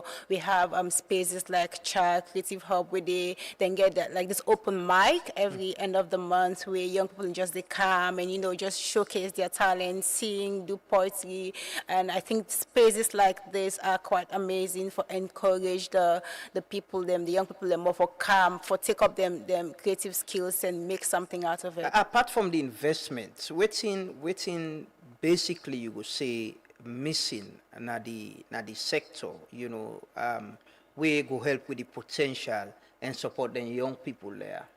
Yeah, so besides investment, again, the sector is quite young, or there's so much that is needed, but one of the things that what I go say is one of the most important things then is the spaces themselves. So a space like Creative Hub, where they gather people then for can showcase them skills. I mean, singing, miming is good, but also when it comes to visual arts, the spaces to display, to sell paintings.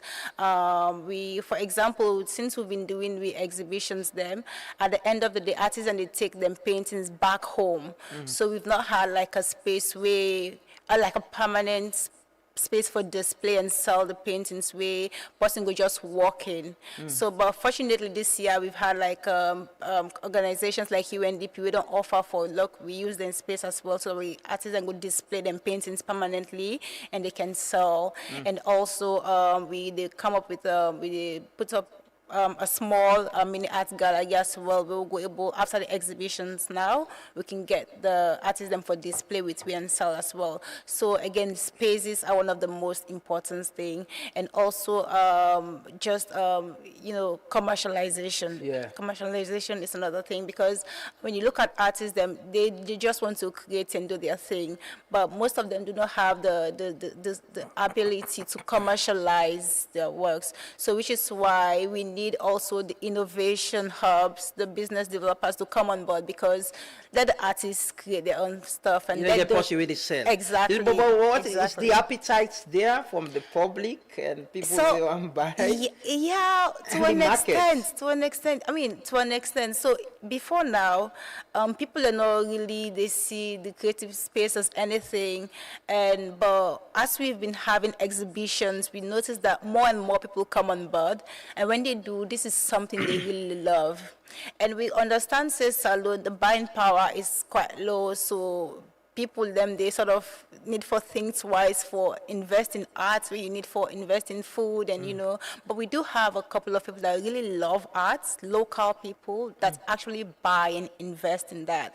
And so I think, say, that's not, some side for, we have to start somewhere. So yes, we do have a couple of people that actually appreciates. I mean, we have a lot of people that appreciates, but when it comes to buying as well, we have people that really support. And sometimes it's not just for the love of art, but just supporting Yeah. a young person, Yeah. which is quite amazing as well. So Yeah. we do have. Yeah, okay, I'll come back to you. We can talk about the event. But TJ, you've been in this space for some time. You know, like I said, I don't see the work where you do, the artwork and the pictures them and all of that. You know, we do a story. I think 2 weeks ago. We were looking at how, you know, photography don't transform from us going to then guy they in the day na PZ, Eastern Police, then they by Battle Street, that area. They're still there around anyway. So people using their phones now somehow, you know, to just get photos. You don't need for where the cameraman for cast now. This transformation, and you get a lot of young people as well. We get a new photo studios where they into the business. How has it been for creatives like you? It has been good. It has not been easy, but it'll be quite challenging. But one of the things we need to understand is we need to understand what the word creativity is. Being creative is the ability to produce work that is both novel, unique, and useful. So, for example, creativity cuts across every industry, not just the photography industry, not just the entertainment industry or the artistic industry. It's every industry. For example, Truth Media. Truth Media is creative because why? It's giving unique content, and it's also useful information. It's also giving useful information. So it's one thing to be creative, and another thing to be using creativity to be useful in the industry, in the environment. Every human being creative. From the time of from the history, from generations BC, from the Egyptian era, human beings evolved through being creative. So if you look at it in the photography industry, which I'm in, being creative is highly helpful. It's highly needed. It's very, very needed. And in the photography industry, from the time of the PZ, where I started the photography industry, photography business, which was about 8 years ago, then we get a lot of creative photographers.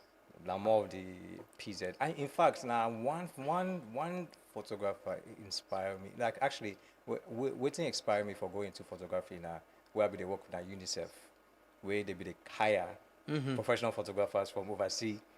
Then I watched them pictures and I was like so inspired. And then after me UNICEF contract, I just went full-fledged into photography. Don't have something where you been know, where you been sabi? No. You just went into I was graphics designer. Me not graphic designer from start. Yeah. But I was inspired into photography because they really come with them professional photographers from New York, everywhere around the world. They can't salon, they could send them upline to book and all these places. And one of my main duties was gather the pictures together. And every day I just watch the pictures. I was so inspired. I was just like, you know what? This is what I want to do. Yeah. So the generational change and transformation, we don't happen with, let's say specifically photography. You know, is it something we've been able to tap into? Say, we get places society, we can teach people photography and get them, not just get the inspiration from where you get answer because you see the work, but somebody will learn them from school, you know, and build up on them. Absolutely. Look, I am a living proof and example. I don't train guys where it left this close, for let them go into drugs. For let drugs just ruin their whole life. When they were introduced, when I introduced photography to them, I trained them in I carried them under my own shelter, also because I began studio. So I just come with tell a lot of young people for kind of the studio, train them, and a lot of these young people, they be there into drugs, and then the ladies back. Like for example, where I start photography, there was only one female photographer. 8 years ago. Then, you know, just me being able to take pictures, showcase on Facebook, Instagram, inspired a generation of females to come into the photography industry. Fine. The whole teaching process, the whole, you know, training of photography, 8 years ago, for where I start, I don't train a lot. And up today, a lot of them don't open up their own studios. One of them specifically, he left, you know, it just, this just before, I mean, it was unbelievable the way he transformed, you know, life from the streets. Today, he get your own studio. Like, it's incredible. Yeah. You know, and there's a lot of testimonies like that, that they don't get woke, they be there into drugs, you know. The ladies that the female photographers, they use photography as a means of financial freedom. Yeah. To be able to pay for take care of themselves and their families. Yeah, some of our work actually don't change the perspective Yeah. of how people see people really into photography. Absolutely. You know, yourself, Dr. Waid, Yes. and other young And other people, young people as well, where yeah. you go see them, you know, get a team, go to Yeah. an event, and Where we started photography, oh my God, like, I mean, I'm the only one where they roll with female photographers. Yeah. And back then, it was a taboo. Where you know, any program where I go, I mean, people were just surprised, like, wow, a woman with a camera. With a camera. But then again, it was also quite technical, because a lot of people back then, they don't be trust females. Yeah, if you say that the woman is sure they take the pictures, you know. If the woman I go say no, where the photographer? I be get a lot of hiccups, a lot of backlash back then, because they be saying, no, TJ, now you are once for go cover this program. Oh no, they send me female photographer. She's okay, she's talented. So it's all about having faith in the creative industry, apart from also investment and also nurturing. Because where I began the studio, it was mostly about nurturing talents, in as much as investing, but being able to have them under a place where you can monitor them. They can, and that's FCM said this is a career path. It's This a is career not just path. something It's for actually fun. a career path. It's not just it's not just like play business. It's an actual career path that requires you to be disciplined, creative, and professional. Yes, maybe a lot talk about the arts exhibition. You know, and I don't do the first one, right? This is the second. So we've been doing the exhibitions for a while now, but this in I think 2022 we did one on Kush, where the theme was Kush, the ticking time bomb. So this one is just for us is a continuation of the awareness, where the theme now people power, drugs and other shenanigans. What's the shenanigans? So again, the other shenanigans basically they give the artisan a leverage for come up with any other thing when they think say they want for communicate for the exhibition. So what's in the creative things where people for look you know for see na the exhibition, and how could they be part of it? Yes, so we have about, I think, 15 to 18 artists exhibiting. We have also a couple of young people doing a couple of poems. And so usually the paintings, the displays are quite different from different angles and media, and so there'll be a lot of different variety of paintings and things that we artists and they come up with, different styles, and also I mean, in terms of inviting people, it's open, the exhibition is open to anybody. Anybody can come in, you don't have to pay. We have the VIP opening on Thursday, that's tomorrow. It's more or less based on invitation, but then Okay. from Friday to Sunday, it's open to the public. Come at 10 a.m. to 10 p.m. and just you can buy paintings if you want to buy. You can At just reasonable cost, right? Yes, at reasonable cost. Yeah, you can buy and support. You can get to meet the artists, talk to them, engage, and just learn about their artistic journeys. Yeah. None of them, somebody will listen we now and say, yeah, I'm creative too. There are things I can do. Already don't select to that in the display, No, or so- people can come and show what they've done. Yeah, so Reunion Freetown, the organization get the largest network of local visual artists. So we encourage anybody with into art, especially visual artists, for showcase them work.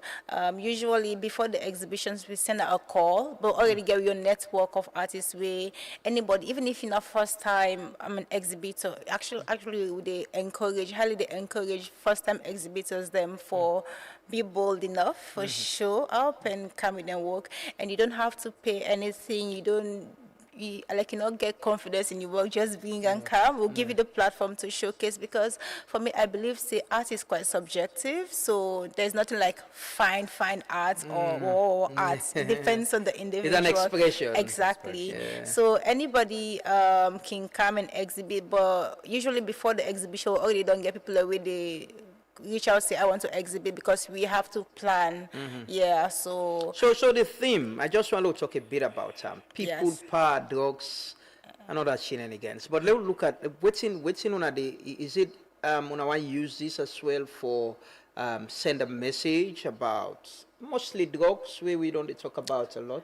Yes. So one of our core mandates as an organization is to use art to advocate for issues, societal issues, SDGs, create awareness. So in as much as we try for create a livelihood for young people, for artists, we also want for use the platform and the organization for spread awareness to things that would happen in our society. So yes, absolutely, we want for use this exhibition as well for sort of not ignite per se, but get the conversations going around the drugs and the things that would happen at salon. And I believe art is one of the most powerful ways for do Dande.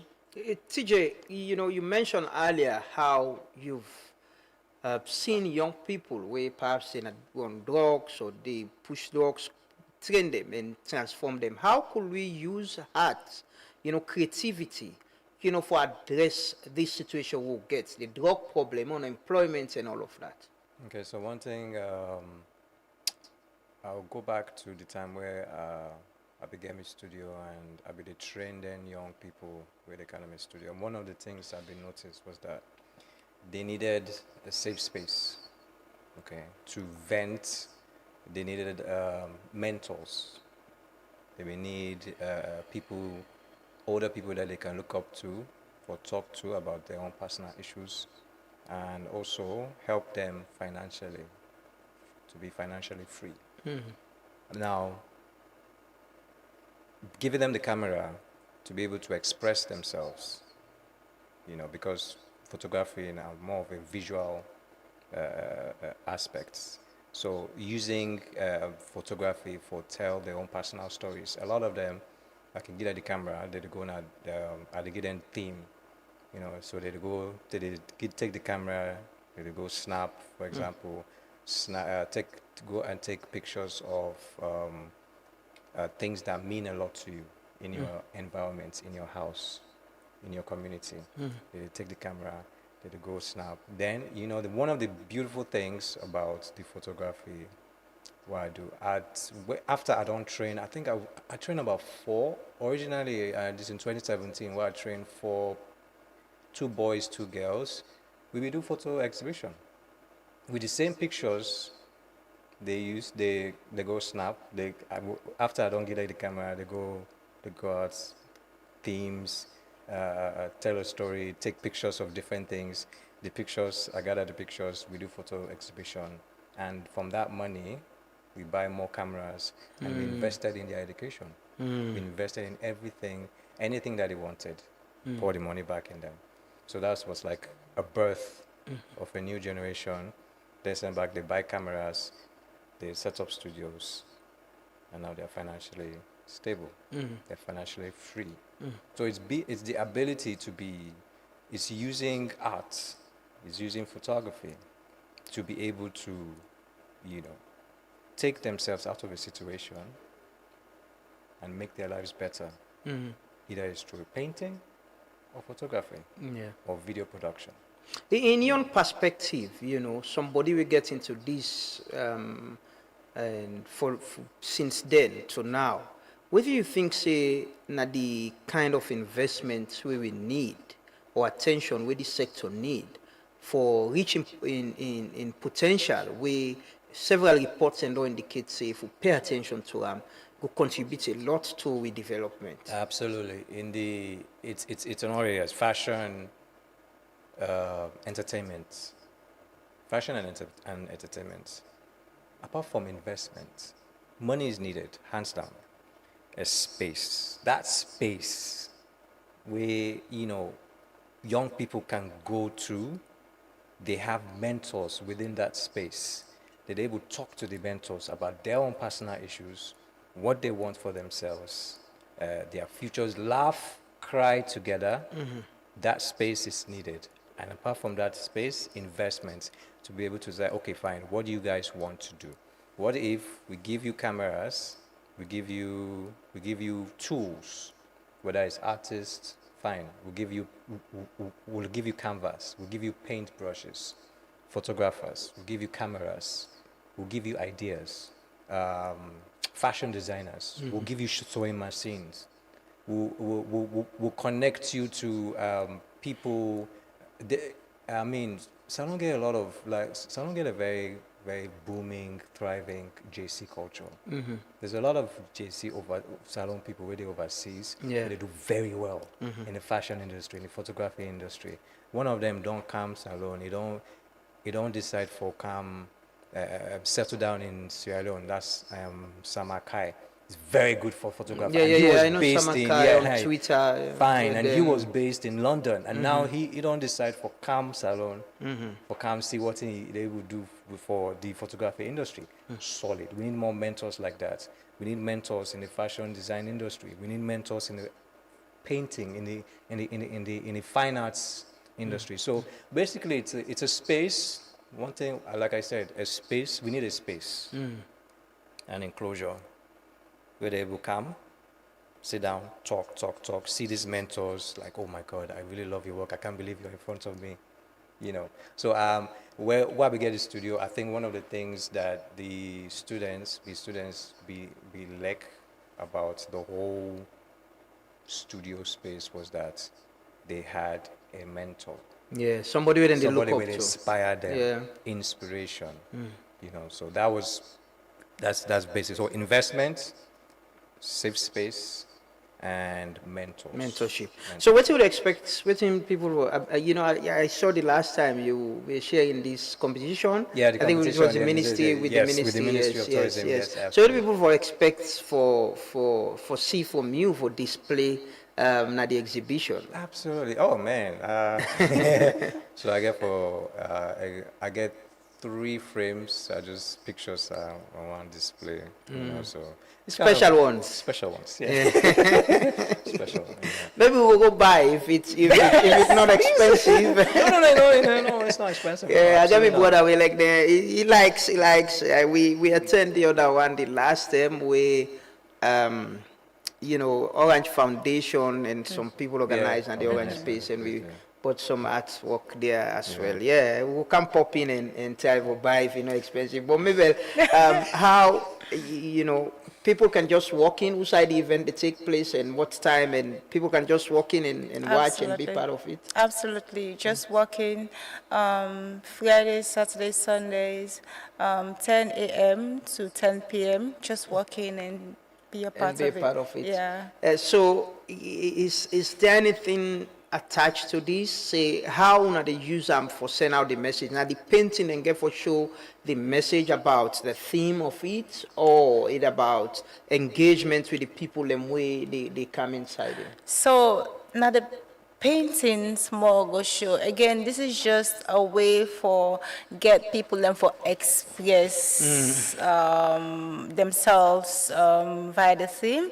What do they think about, whether it's drugs, whether it's the concept of power, whether, shenanigans. This is just a way. We no one go, it's an exhibition, no one go begin forget boku, talk and so again, this is an opportunity to engage with the artists. If you want to understand what it's like for the talk about good and painting, get them to talk to you. The artists, they all get for the day. So yeah, So yeah, come and support, be part of it, and support the creative sector.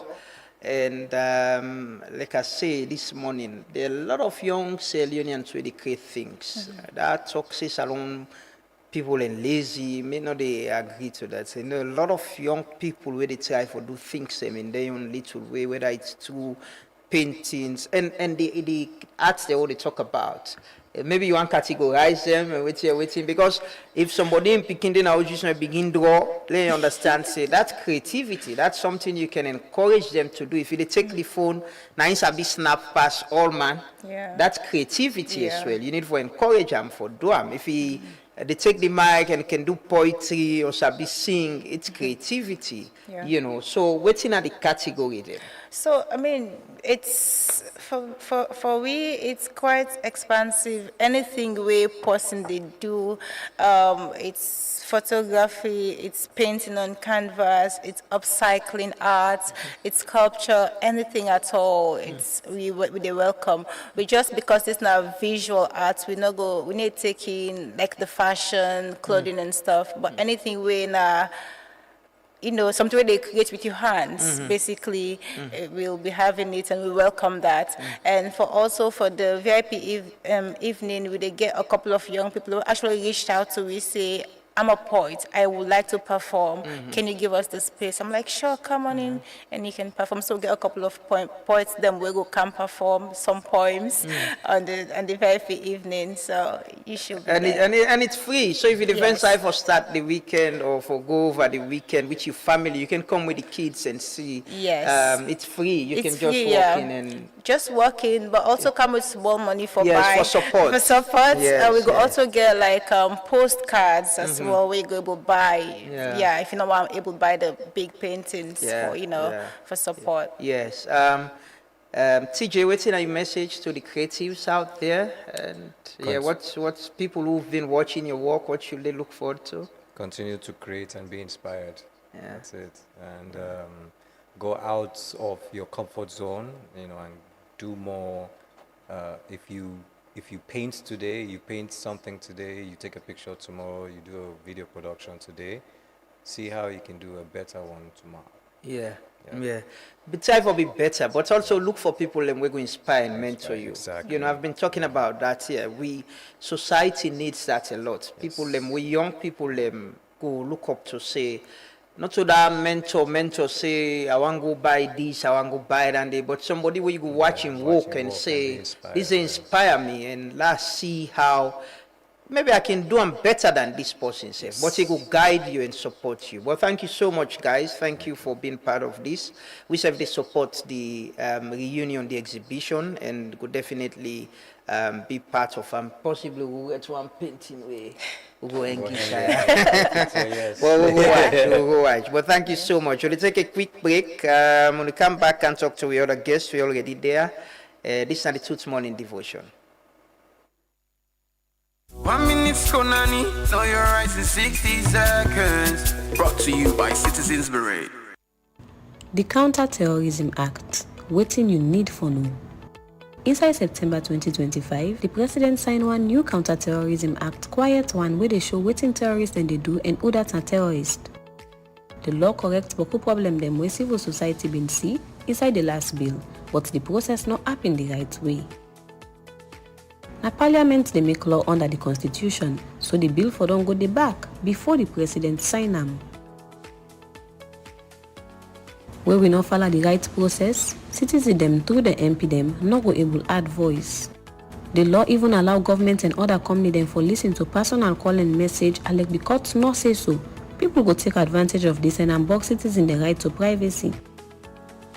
As citizen them, we for team up Trangawan, call for correct process them where then they put law, ask for tight protection from privacy, talk where they no follow the right process or where them pull right na you an.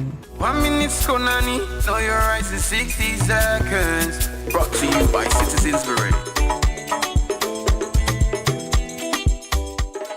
Auntie Mommy, yes? How you please get light soup? Soba Kaiba don't do am. Yeah? Me phone and they charge. Me also always get light. Me picking and able for study. Me now Soba Kaiba. You dey enjoy? I for enjoy. Yes, sir! Plenty Soba Kaiba don't boss! Orindo Punado, the mega campaign all over the country. When they turn all man to Soba Kaiba, don't die and star 500 ash for activate the Soba Kaiba offer and talk Boku or die and ash 144 ash or use Maxit for pay with orange money anytime, any side and start chance for win. Soba price them every week like solar kits them. Okada generator and every month one person go win keke or they give you the power for build your life, support your family and better your community. You self can live the Soba Kaiba life.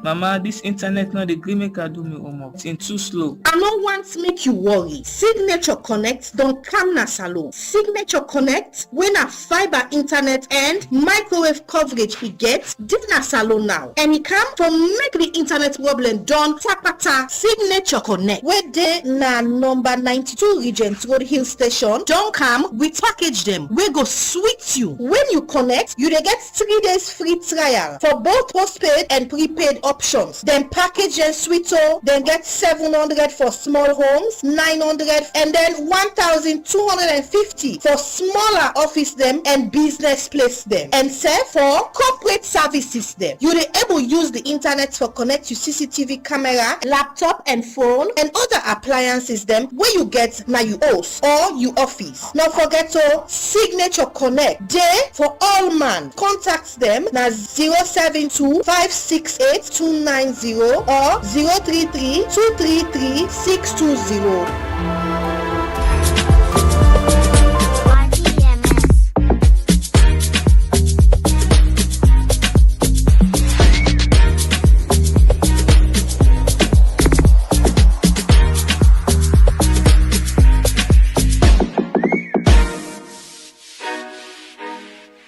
If I see that this na push, this na cocaine. I drug this one myself. I'm never driving the AK system. I drug this one myself. Then park out me for exhibit. Yeah, they catch me out. But I tell them for say I never sell this here. I pull on police. I drug this one. I sell. I cocaine this. I sell. This I push this. If I see that this na push. This na push, this na cocaine. I drug this one myself. I'm never driving the AK system. I drug this one myself. Then park out me for exhibit. Yeah, they catch me out. But I tell them for say I never sell this here. I pull on police. I drug this one. I sell. I cocaine this. I sell. This I push this. If I see that this na push. This na push, this na cocaine. I drug this one myself. I'm never driving the AK system. I drug this one myself. Then park out me for exhibit. Yeah, they catch me out. But I tell them for say I never sell this here. I pull on police. I drug this one. I sell. I cocaine this. I sell. This I push this. If I see that this na push. This na push, this na cocaine. I drug this one myself. I'm never driving the AK system. I drug this one myself. Then park out me for exhibit. Yeah, they catch me out. But I tell them for say I never sell this here. I pull on police. I drug this one. I sell. I cocaine this. I sell. This I push this. So landing at Eastern Man, the guy where them been caged with cocaine and kush, where the National Drug Law Enforcement Agency been display. And I just want to remind we, now we little corner they don't forget, we still they remind you say kush they around, people in the Salam. Yesterday I've been getting Professor Fudi Sanaya. He talk about the number of cases that we don't admit, how then they expand the rehab centers and for opening a Bombalini one as well. And we not forget we self, we not forget we communities them, we young people them, especially during this time, this festive season. Now the drugs in the past, and then festival, carnival, and the issue about shisha. I don't raise this because I don't get a lot of people where they reach out to me and say, now they then the mix and now. And they mix the different things. And the chief minister a few days ago, last week, announced then gets planned for announce a ban on the importation of 225, the 225 tramadol, women and they use for boss. You know, so we all get a part for play. If you allow drugs for pass now your community, you picking or you fumble, go get them for the first time, you feel high and get hooked to them. Then you don't get problem because we all don't see how it destroy we young people them. So don't forget we self. We still they remind we self say drugs in this country, kush day, and people in there, even when they arrest people and people in there with the sell them. Somebody they tell me about somebody recently we say they don't arrest people them, so you don't run away go, but in still get in network them. You know, if you know them people there, call them out, name them. Tell the police not go the all side, but we all get a role for play for feds, kush, and drugs in this country. You see now, cocaine that guy also in a packet. They say they sell one for 80, small one. They get the pipe them all way, they give people them for sniffer. Imagine you picking, you fumble, go get hooked to that day. So we all play with parts for fed drugs in this country. They not just left and give the authorities them. If you see bad, speak up. Now the only way that they will all go play with your parts. This morning we can continue with the conversation. Professor Fredlin Macomac Hale don't join me in the studio this morning. The Institute for Governance Reform, CDD Ghana, Afrobarometer, there's this report, you know, where they talk about Leoneans urge political cooperation as trust in electoral commission falls to net low. It says in Sierra Leone, popular trust in the National Electoral Commission has dropped by nearly half since 2018, falling from 64% to 34%. Prof, good morning and welcome. Good morning, Mr. Bar. So when I read this report yesterday, and I was like, this is one of the premier institutions them where you know, the public forget some level of trust, even if it's middle of the population, get some trust in them, because now then they conduct election where now part of the democratic process. But election is very important for a country, for people and get trust in the electoral commission, for ensure say we prevent violence, we prevent the kind of ala we get, we prevent tripartite and all that stuff then they. You know, what to inform this research, this survey we wanna do? Thank you, and I just want to say thank you when you invite me today. This is not the first time I ever come. Now you, na Tooth Media. I don't know about Tooth Media. Thank you. I've been on get Andrew now. So for me, this is my own first time for come. So yeah, thank you. Thanks for coming. And thanks for the good work you've been doing. Thank you. So for we as IGR, Afrobarometer are one of the things that we will run, and we do a partnership with CDD Ghana. So Afrobarometer is something we do across multiple African countries. It all starts from 1999, although we in Salon, we actually begin with in 2002, and so 2012 rather. We don't do 5 rounds. This is not the 6th round where we do. And we interviews in March and April of 2025. So this is not the most recent round. We also been do 2022, 2020, and then we also get 2012 and 2015 and 2018. So what we can do, you ask the same questions over time. And AB gets a standard questionnaire. So not so IGR per se, go talk say, now this we want for ask. You get a standard, it's 100 questions, standard questions where you ask. Then you get a segment where Sierra Leoneans, you can actually include some of the questions that were of interest to your own country. So this, now that's informed this research. That's something we they do as part of Afrobarometer.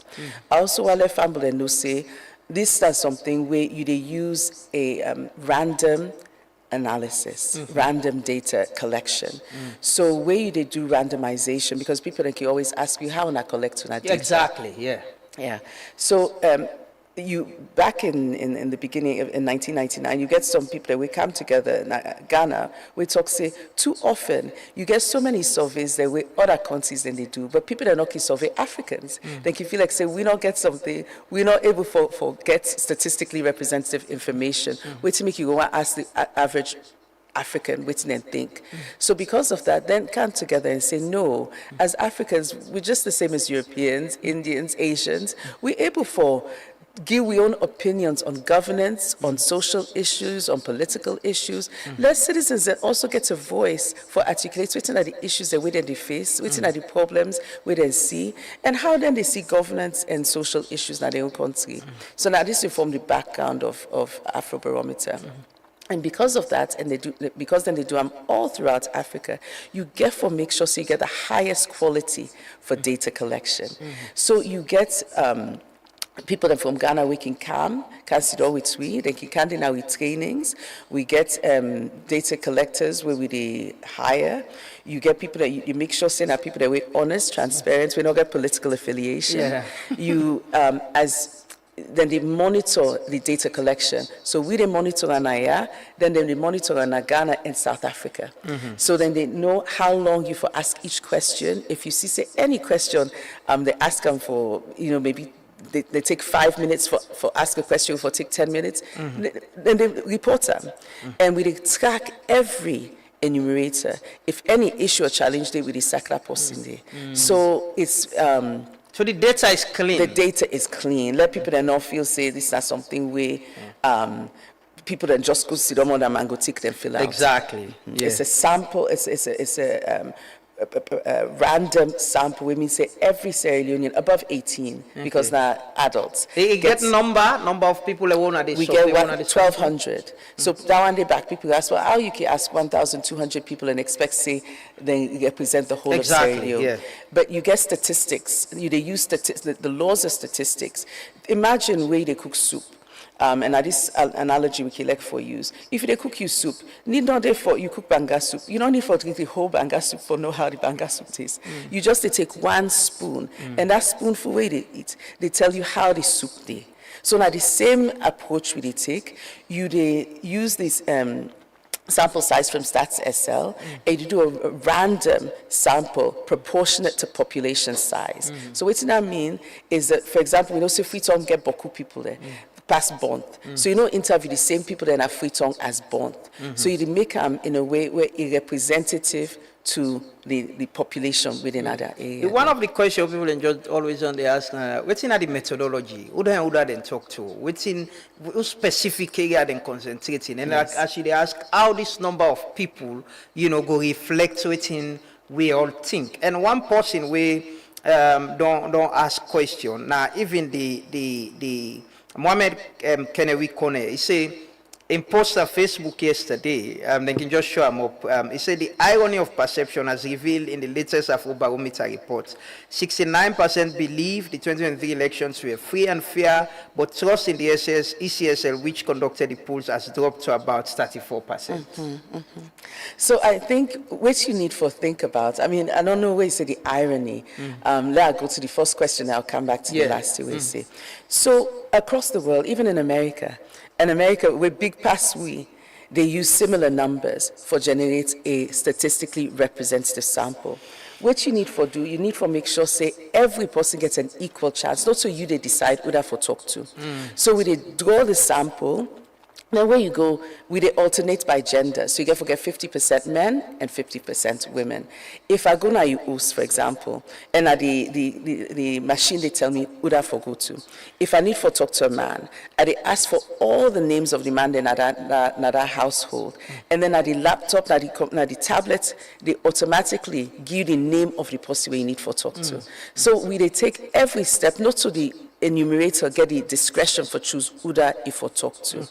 Now, where campaign results, it's interesting indeed. So you go talk, say, you get 69% we talk, say the elections are free and fair, but then you get the people that we talk, say they not trust ECSL. Yeah. So you get for ask yourself, wait to make people that not trust ECSL, but you get people that will feel say the election is free and because fair. Because ECSL have a conduct election, not a responsibility. So if they know, if they conduct election free and fair, it means you believe say the election is free and fair. It means you get trust in the institution. Not implicitly. Not necessarily. You know, say after the elections, you get beaucoup talk around the elections and election results. And the other thing I think say very important for let we point out is even in the 69%, you actually get this, if you disaggregate by region and by political party, you go see say differences then day. So Uda talk say then trust the elections, and Uda talk say then trust ECSL. You get 69% of all Sierra Leoneans we talk say the elections being completely free and fair or free and fair with minor problems.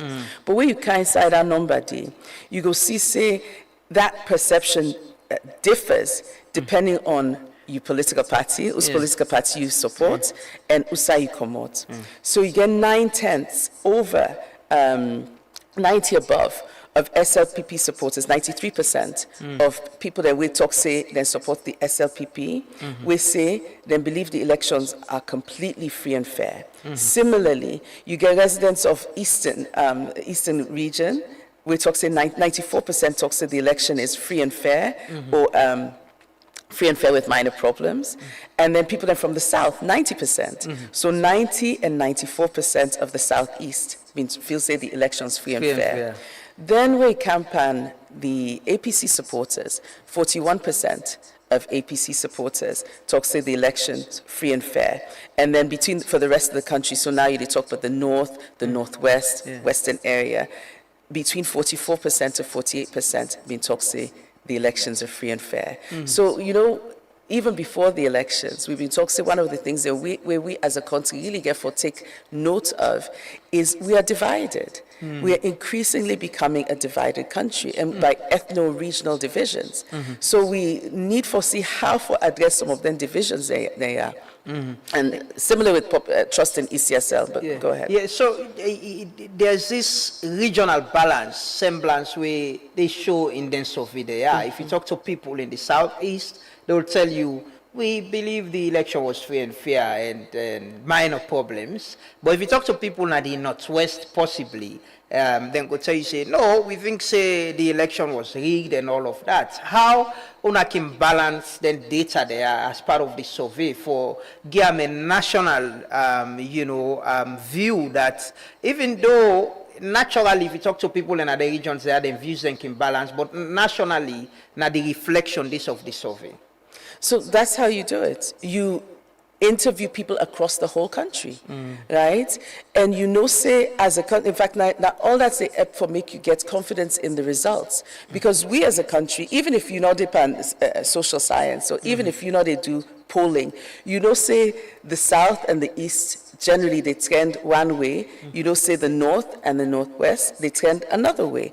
So you get the average. I mean, we don't get the average. The average is 69%, where they put all things together. But if find for go inside the data for see are there differences based on regions. And when you see the differences based on regions, it actually they confirm which we already know. So all that's the effort supports the validity of the data. So now we can let for go, you they do the average where you know how citizens generally they feel. But it could also important for know how people they feel depending on region. That one, as IGR, we they do data, we they do papers, but it has an objective. We also want for policymakers and see this data and think, well, what do we need for do? So if you see this data and you see, say, one part of the country believe one, or nearly, over 90% they talk say something free and fair, but you get another side of the country where they feel say enough free and fair. As a policymaker, what do you need for do? You need for bring the one that we not feel say free and fair. You need for bring them on board. And as politicians, both sides of the spectrum, whether you be APC or SLPP, you self need for think, well, what we need for do for bridge the gap? What the APC need for do for reach SLPP supporters and vice versa? So it also get policy implications. I read the key findings and I look at, the percentage where Greece, the 2023 election was free and fair, but the 2023 election, I get all the confusion will lead we to tripartite, will lead we to national agreement for national unity, and still we implement reforms and will lead we to reforms as well. But as well, that election day, observers them raise concerns about a lot of things that will happen at the election. But moving down as well, at the same key findings, the number of people we think they don't lost trust in the Electoral Commission, 34% from 64 to 34. That's a deep dive. What in data like this mean? With all the issues around the elections, and because I'm sure they survey they are now for inform the institutions them and for understand say these are things you can do for build public trust moving ahead to election. We they go into election very soon. Yes, exactly. So now make importance for getting kind of a data for let institutions know how do citizens see them. What do people then they think about the institution? And really, trust in ECSL, not for this election no more. We don't get election after election after election where the opposition can go to court, right? If it happened in the last couple of elections, they're not being go to court. They actually just say we didn't withdraw, we're not engaged in governance. But in 2012, 56% of people have been talked say they trust the ECSL somewhat or a lot. 2015, it became down to 37%. This is around Ebola time. Now we don't come back to now 34%. So it's actually like how we've been seeing the results inside 2015. So 2025, 10 years later, we are almost at the same point as we were back in 2015. So waiting I get for tell we. It means say, if people do not get trust in ECSL get for do things and for let people then see what they do for let people then get more trust in you right now. Because elections, we know they're too far. And we all know say, even though elections they far for us, we still get people that we don't begin for campaign and come forward in terms of truth. And this number of people who don't get trust, not only politicians, so it not only says something that the opposition or believe in the Electoral Commission. It generally, but we watch the other data in terms of number of people where they vote in election. We did third after Seychelles, Liberia, we did 91%. So if you get this number of population where they vote in an election and not believe in the Electoral Commission, maybe this is an indication that we need for reflect and sit down and think about the things we need for do for address this problem. What would be some of the recommendations? I mean, report like they were. Say, okay, for build public trust, we know reforms and they go on with the tripartite and all, but what in this they indicate? So they indicate say we need for, or the institutions need for do more work for sensitize people into the work with them they do and for publicize them. And we will do some other research where they show say Boku people that not be even know some of the tripartite recommendations. This whole thing of if we get first past the post or PR system, most people don't really know about their engagements then they. So it tell we say some of them conversations they are where they get. Now amongst the elites, the average citizen, not really they hear some of them in there. So now that's the need for go out, for let people know say we they reform. Or this are the work where we don't they do. So people then go able for increased trust. But also while let we not be too pessimistic. Say Leonians as a whole are very passionate about democracy. Now I make you say we come third in terms of citizens when they talk, so we go out and vote. And overall, we perceptions of election, the quality of elections high. So we actually get 98% of citizens we talk say they feel free for choose who they want for votes for. We also get 89% where they talk say, not very likely say person go find out how I vote, the way how I vote. And 69%, even though it's been a drop, you still get nearly 70% of citizens where they talk say the last election was free and fair. Yeah. You get 61%, just 6 in 10 where they talk say they're not be afraid, say they're going to be victim of violence. So overall, we are a country that is that embraces democracy. We're not a country where we want for vote. We believe in multi-party rule. We don't want single-party rule. We don't want and you know the regional side where you get a lot of coups, you know, but we're not a country, we not believe in any of that. So I think we also need for give yourself kudos. For no say we believe in elections, we believe in democracy, but people that just want to make sure say the democracy where they vote for, they yield dividends and benefits. So we get after election we get, but one part then I and the key fight is but 8 in 10 Leoneans, 80%, want losing opposition parties and politicians to accept defeat, cooperate with the government, and help it develop the country rather than monitor and criticize the regime. Yes. What in this they indicate? Because most times after elections, you get the opposition always they say, like you mentioned, in other cases we get parties that don't go court. In this past election, they don't go court. But the opposition leaders, most times, you know, they lead either the supporters or the public for agree or believe, say, the election of free and fair. And that can affect the trust of the institution as well. So the role, and this is one of the findings where we get to the paper, the role of political leaders is very important. I want to just draw your attention to 2 of the findings. 85% of citizens talk say they don't want one party rule. Yeah. So we didn't know say from that, people then want multiple parties. You get 61% we talk say they support the multi-party system. But whose role they want let the political parties then play. When we talk about trust, we see say trust in parliament don't go down. Yes. Trust in local government don't go down. So trust in opposition political parties and ruling parties don't go down. Waiting that they tell we. They tell we say we want, yes, we believe say the role where political parties can play is critical, but we don't want dissension. We want to let the parties according to the data, if after elections come together and support the ruling party in terms of development. People that want development, they want to see Naimeka be talking, people they elect democracy, but they want to see the goods from democracy. They want to say that their life is better from democracy, and that this is something we don't already see. So one thing where people then talk and say, if you get after elections, come support the ruling party for development purposes. So it tell we say the rhetoric, the language we political leaders they use, very important. People they want for see cohesion, they don't want for yes, but some of the things that we mentioned, very important as well. The trust, the other side we are the lead so. It's say trust in institutions has declined across the board since 2018.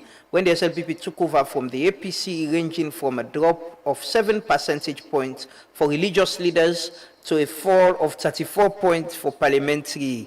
The decline in trust in the Electoral Commission is joint second among the institutions included in the Afrobarometer survey, tying with local government and councillors. That just goes through. Parliament gets 34%, local government councillor gets 30%. Drop, yes. And National Electoral Commission gets 30% drop. Ruling party gets 20, courts of law 18, police 18, president 16, army 14, opposition political parties 11, traditional leaders 10, religious leaders 7. So the point is, these are the institutions were very important in the democratic process. Yes. And if trust within themselves they go down and trust in the Electoral Commission they go down, what's in this they indicate? Because you go imagine, say, if there's trust issues with ECSL, there is parliament where gets oversight role or responsibility. We're able to call them and say, let's sit down and see how we do the reforms there and pass laws, then we go make ECSL more independent and build trust in the people. If somebody participates in an election and he gets problem with the election, if we're able to go court and challenge the election, but if you don't get trust in the courts back long go down, then there's a problem. I always talk about religious leaders then. If you get a society whose trust in religious leaders and say, if we're able to come out and say, things might not be working this way, like what you talk about, let's collectively, as politicians, put the interests of the people forward. And you know, getting people and the way the public trust, then is this report or survey showing that we get a societal break of trust in institutions?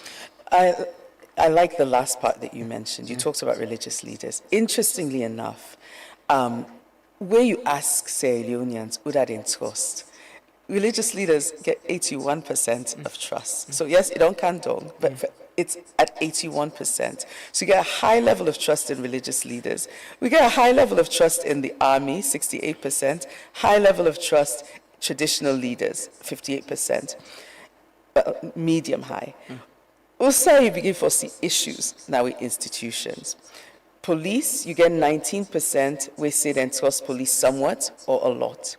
29%, we talk say then trust parliament, tie with local government councillors. Then after that, you get ECSL, 34%, opposition political parties, 35%, law, 38%, ruling party, 47%. So you see, say the trust in then key institutions are problematic. Yes.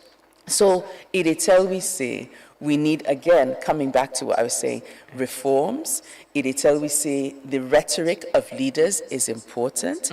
It tell we say, if you reform, the work way they do now for make sure say they communicate to citizens. Yeah. So citizens then go know who reforms they do for make we increase with cost. Because Parliament, if you get courts, if you get issues with elections, indeed, you get for the courts. Parliaments would expect for hold government accountable. Yeah. Now, parliaments would expect for, say, if you get something within the debates, any law way they debate, the opposition, the one within our parliaments, they get for able for interrogate and question and actually say, now this and this we need for do. Yeah. So this they tell, I think they tell we leaders and say, as citizens, we really want to see some change. And want to make sure say anything when they do, they positively reflect on we as citizens. Especially when you get a population of over 90% really participate in an election with the vote. With the voter turnout. Yes, when they talk say them, them vote. Because self-reported voter turnout tends to be higher than actual voter turnout. I think so we also just get because voting is a positive, people then can see, that's a good. People think you want to say yes, then vote. Participate in the process. In the election. What I will ask quickly, Prof, now the questions then. How one can frame them? What are the questions one can ask? Is it direct question? You think say the election free and fair, or you think say free and fair? I can tell you the exact questions that we will ask, and all of this data today on the Afrobarometer website. We don't hide anything. You can actually look at the numbers yourself. You can do your own analysis. Just go on Afrobarometer. So, for example, if you ask about the trust question, we ask how much do you trust each of the following, or haven't you heard enough to say? Then we ask each one. And let family know say the questionnaire they in English, Creole, Timni, and Mende. So we don't translate them, we do back translation. So this way anybody can answer the question as long because you ask them the question with people then they understand. So that's the trust question. Similarly, if you want to ask last you saw that question, that the elections. On the whole, how would you rate the freeness and fairness of the last national election held in 2023? So you're completely free and fair with minor problems, not free and fair. So you give options and then people then they choose. So and then they want to select. So now some of the questions. So I see this other part, trust in popular trust in key institutions. Parliament Day 29, Police Day 19. Yes. Way below, now then they last actually. But this has been, you don't see this over time. Yeah. Police consistently day at that level. Yeah. But one thing, where we present this to the police, one of the key people in the police acknowledge them and say, we understand. We certainly try we do, based on recommendations, we do work for change this perception. So we actually, they monitor the police, we they identify who's one and not they do well, we they make sure, say, we address some of the challenges there. And at this we want to see in the institutions. Let institutions then be responsive. And we don't see a lot of responsiveness where institutions then can say, oh, now some people they feel what's we, okay, well, we need for change. I don't say with the police, now the police more we can see. And I think involve pan election more and for build public trust with them, very important. But quickly, I want to ask, una get specific areas and una they ask question at district headquarter town, or can go na remote villages. Remote villages, all side. I mean, if you see some of the pictures of we enumerators, where then they go inside water, they do waka through rivers for reach. Then they take boat, then small ferry them. Then maybe you get some side where they deep inside and can get for waka for 1 hour, 2 hours, 3 hours. Some side and you get people that we talk, say this are the first time anybody from out can to we. Because you know they choose who side for go. It's random. So any side where the sample tell you say you get for go, now there you go. Because we want to make sure say you get the perceptions of all citizens throughout the country. If you're just gonna the district headquarters, it go different from where people are in most remote areas and get for say. So you need for make sure say if we talk say we get a nationally representative sample, you get for make sure say it's nationally representative. Yeah, Prof, Afrobarometer don't they do reports them? Where they look at the economy, there was the other one about electricity, even though you don't do kush. Yes, the kush as well. Una first begin ring the bells, if I mentioned that now about the kush situation we'll get. And also governance and the tripartite, like you mentioned, the recommendations and how people they not understand. But how I think say this they inform policy changes or governance engagements with the people. Because like you say, if they go to remote areas and talk to people, I mean, they don't understand what in government, central government, or even local government they do, it shows that there is a gap. You know, how does government appreciate some of the recommendations they are and surveys them and see how then go get more connected to the people? So I think I make it important for do surveys like this, and where they do them, una as the media gets a key role for play because una they publicize them, so citizens all over way before Yeri. But also we present them to government stakeholders, we present them to donors. We can always get an engagement with government, let governments know the results, and based on this, it helps identify areas then where governments can deepen their work and where the opposition can deepen their work for see how to get more people that are involved. So with the tripartite, I know see one thing. And yes, it could be based on this, or that's something we don't plan for do. For this PR versus FPTP, first past the post, then they do national engagements. So these are some of the things where you don't listen to some of this data, you don't get a sense of, oh, now so which have been talked earlier. Now this and these people and now some of the concerns that we then get, oh, people that don't know about the tripartite, oh, people that don't know say we they do X, Y, Z.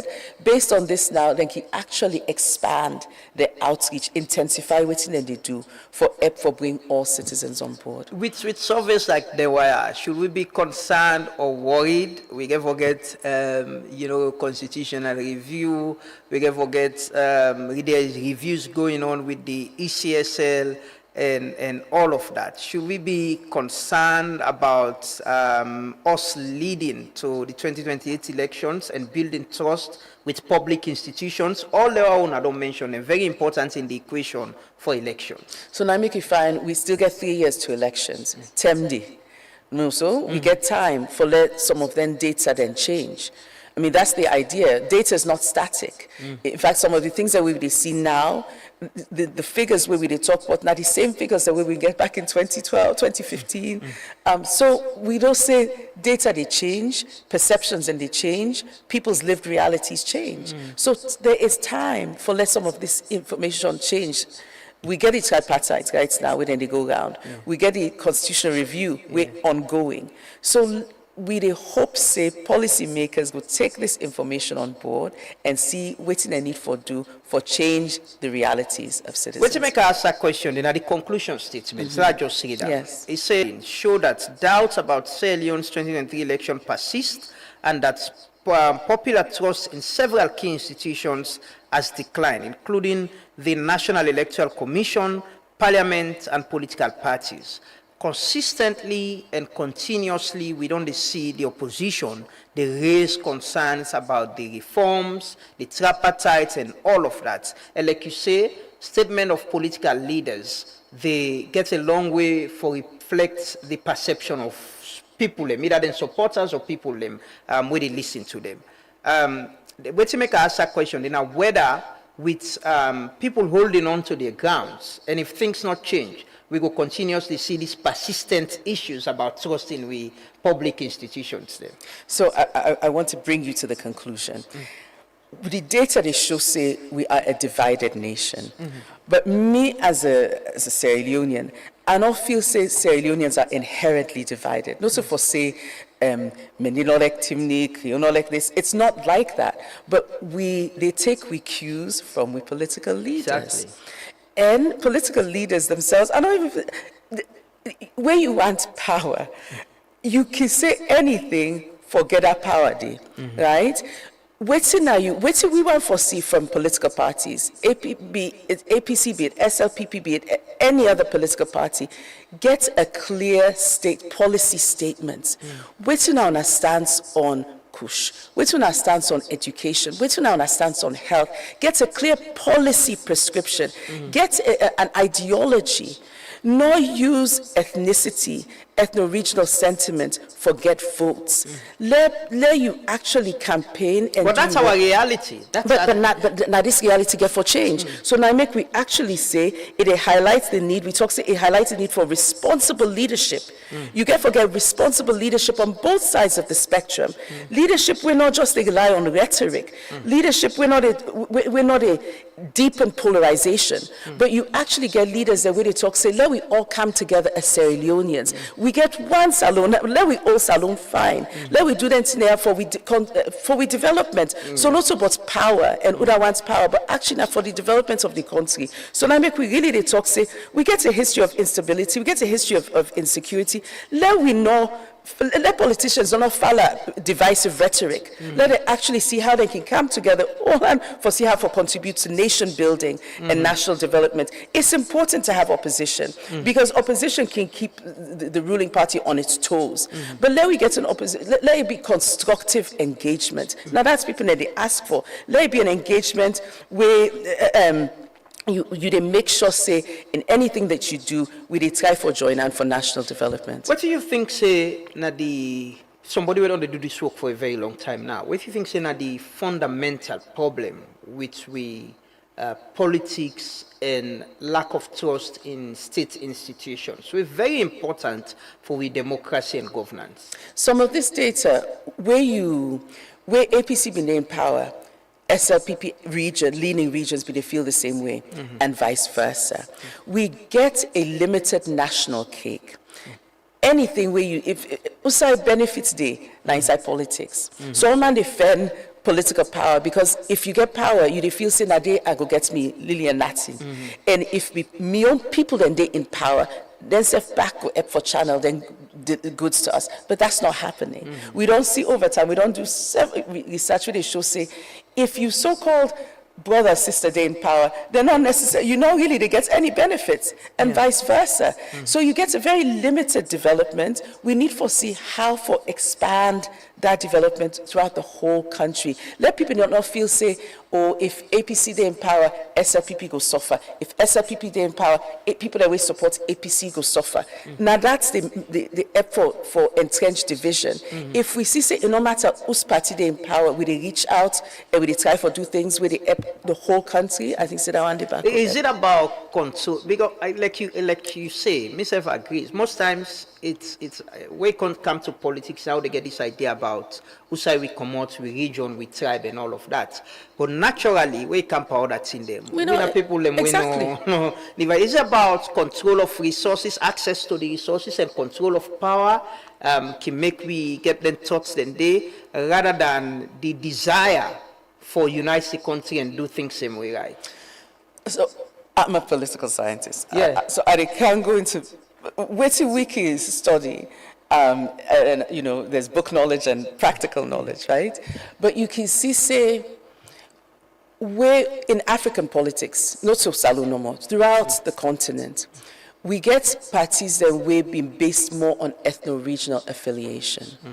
And because na ethno-regional affiliation be they drive the party them, where you want for get you votes, you they go to you ethno-regional places for let you get enough votes for getting to power.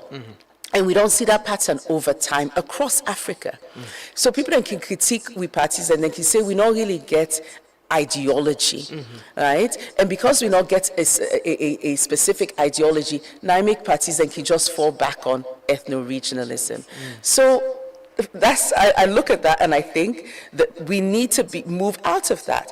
And citizens as well, because we then as citizens, we self-they buy into that. So where would they vote? How would they vote? Would they vote based on policies, or would they vote based on would I get for give me something, or would I feel they get for benefits me? So as citizens too, we need more civic education. We certainly for be more critical and no say just because somebody waiting from you region they in power and not mean say they benefit. You need for look at how you the benefit and make sure say you the vote based on that for let politicians and know if I not do something where they benefit the whole country and not get for but again, I can say sometimes how do we look at the political parties as the institutions and where they provide the leaders them?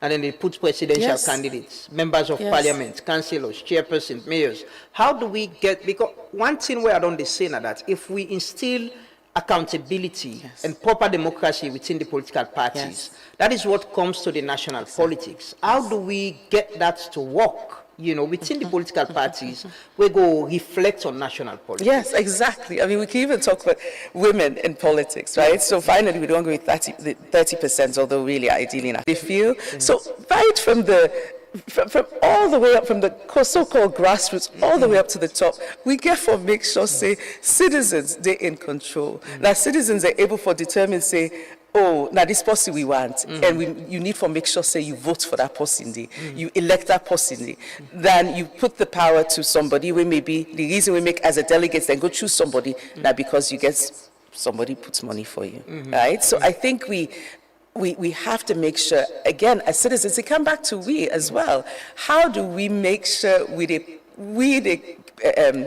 increase accountability of the political party? But it's about the politics of survival. It is the politics. And because if me see don't mean a delegate, and perhaps I not say if this other person win, I not get assurance of surviving or getting a job or any other thing, you get people them. Somebody been the talk one time say, the delegates are the most powerful people right now when it comes to political parties and election. Then they eat all sides.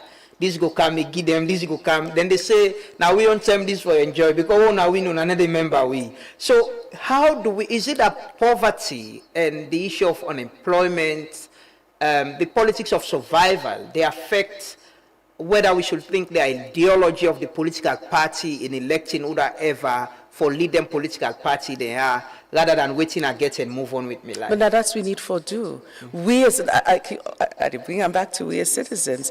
We not a benefit, Mr. We not a benefit where we so-called people that they in power. Generally, we don't see say there's no direct correlation between that. So as citizens, how do you now say if you don't put this person? Now this person you want puts down for we and not to this person we want, waiting at the recourse where citizens then get. So we have power as citizens. How do we exercise that power? It is a politics of survival. I mean, you know, they blame people like you understand what to make people that they do what they do, but you're not a woke. It's not working. Because if I sit down, doc, if I sit down, I don't get job, and I don't get hope for get job the other term. And it's about waiting I get and survive. But how do we break that cycle?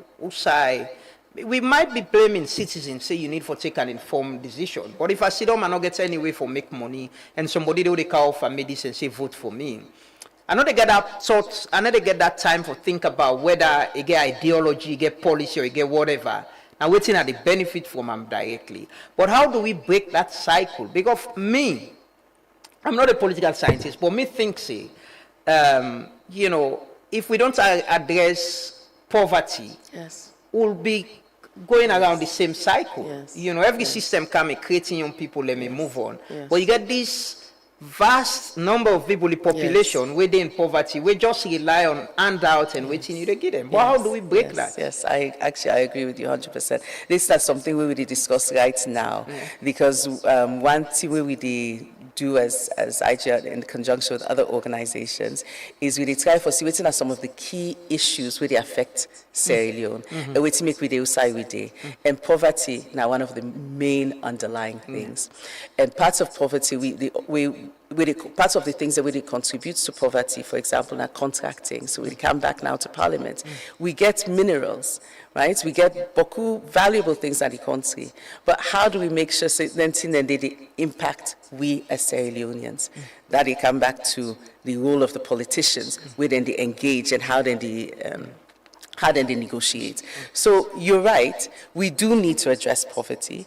If we enlarge the national cake, I make a talk say right now, usai any benefits it inside government. If you're not inside government, people if you say are not able to get nothing. So we need for enlarge that national cake. We need you can talk about the private sector, for let the private sector come up, increase jobs. We get so many youth. We're a very young population. Unemployment's very high. How do you make sure you actually get some key ways for increase the ability of the young people that forget work? So if you're employed, if you come up on poverty, you're also able to remember some of them in there. Yeah, because if you get job, somebody no can tell you say go dance for me and have them call them. But I just want to ask. And so you don't get forfeit for just going inside government because you don't say better than outside of exactly. government as well. You know, I get this me the way give the example the other time in 2023. Again, Monday where they work in farm. And there was rally around where he came, he surprisingly meets and they walk. And he asked around and he said, "Bro, get job with the work now, and you pay you, I will left here and go under." But what I want to ask as well, I see the Political Parties Regulation Commission missing in the perhaps the institution Simona they assess. Was it deliberate?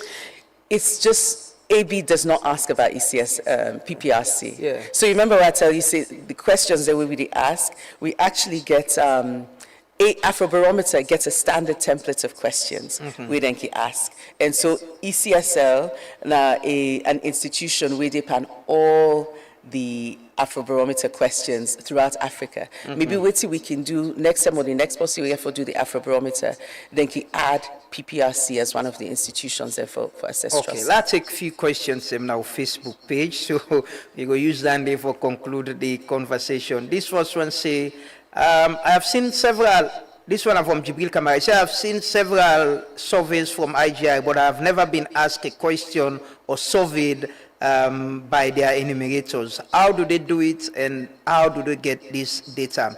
Another one say, indeed, the police always comes last in surveys. And every other IG will tell you we are doing reforms, but nothing is happening.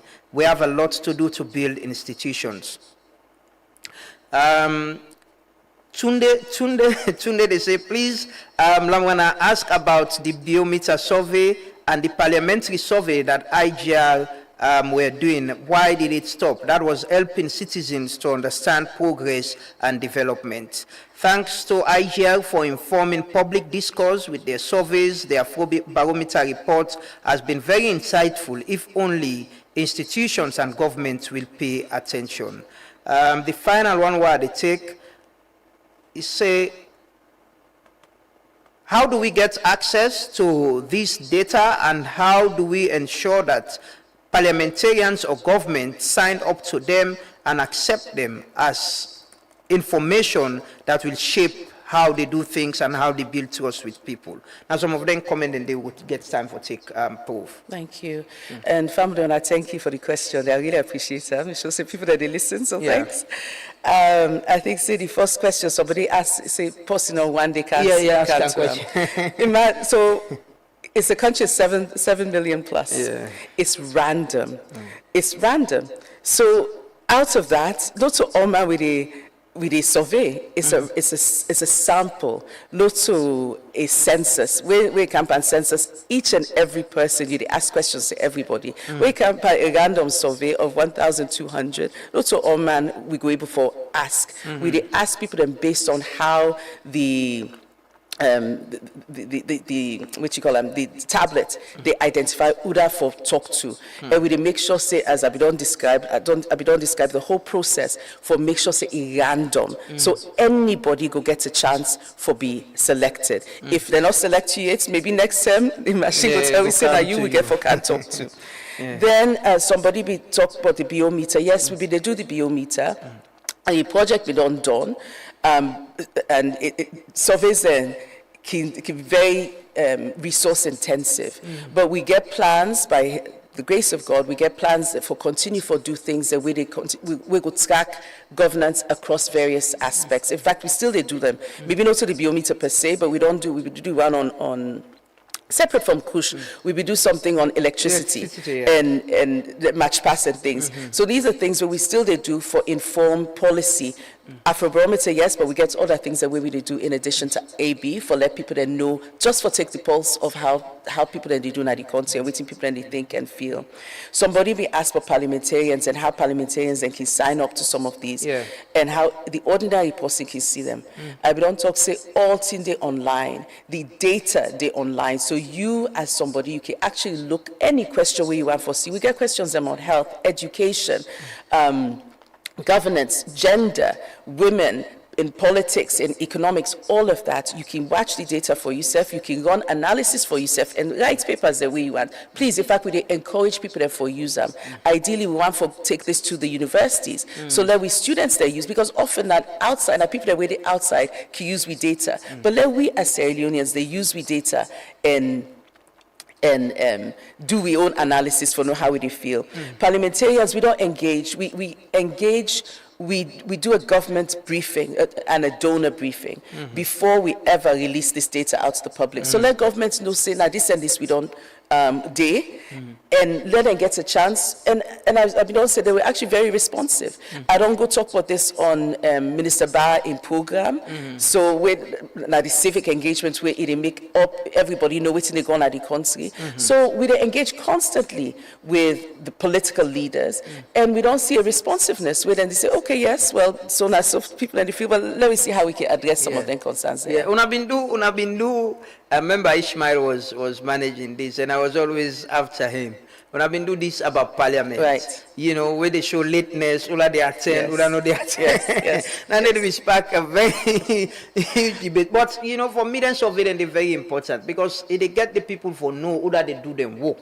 Who don't know they do them work. Then they have the resources don't. No, we actually been doing earlier this year on parliamentarians. We do a study for see how, because we now get Boku Uman parliamentarians, well, comparatively to before. So we want to try for see how the female parliamentarians compared to the male parliamentarians. And we saw that female parliamentarians were more on time than male parliamentarians. We see the quality of debates, like the kind of debates with them they engage in. So we do that survey there. They're around. We actually been presenting to the Ministry of Gender, I think it's like June or July, along with UN Women. So surveys are still, they do them. Okay. Well, Prof, thank you so much. But, you know, we get census, they come. I remember the last census before then, we had a survey, we look at waiting over there. But there are a lot of governance activities then where they come up. Yes.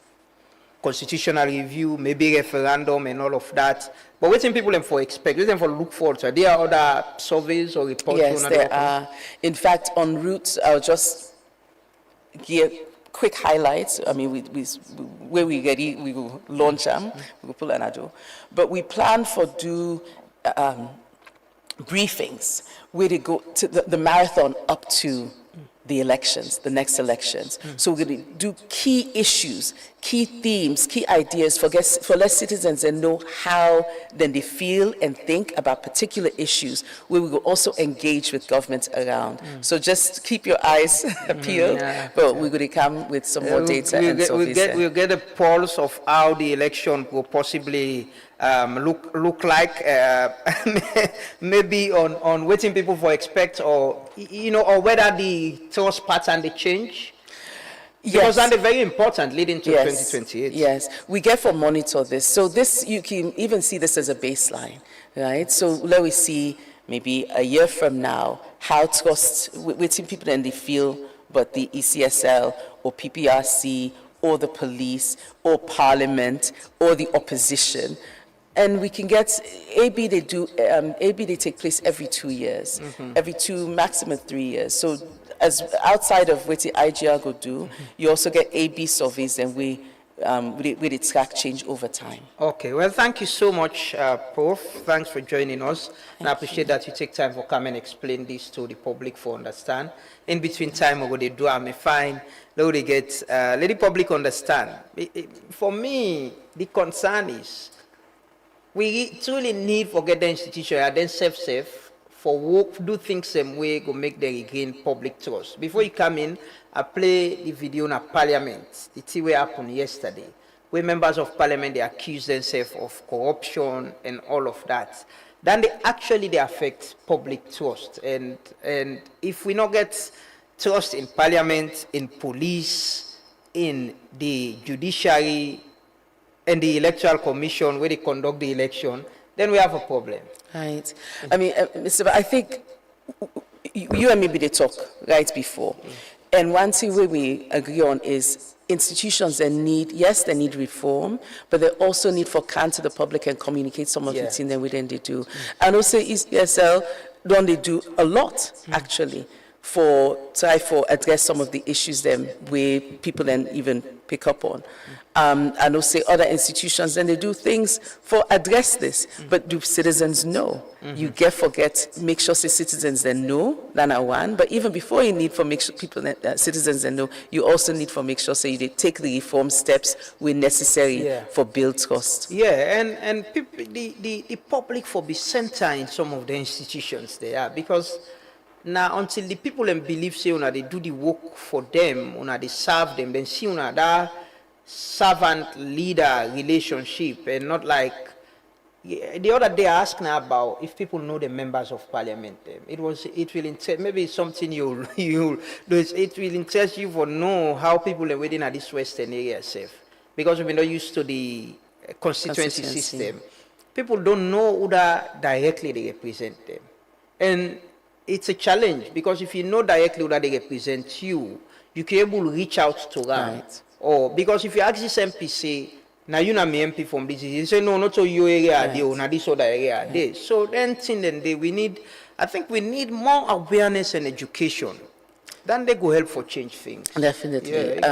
You get for bring citizens on board. In whatever you do, citizens, we are the pillar of a country. Yeah. So they need for know which they go on. Although, I mean, just as an aside, it will also interest you to know that even under the first past the post, you will get people that will not be serving in parliamentarians and their representatives. So they tell we say, irrespective of which system we get, we need for make sure, say, education, sensitization, and familiarization to take place. It happen, yes.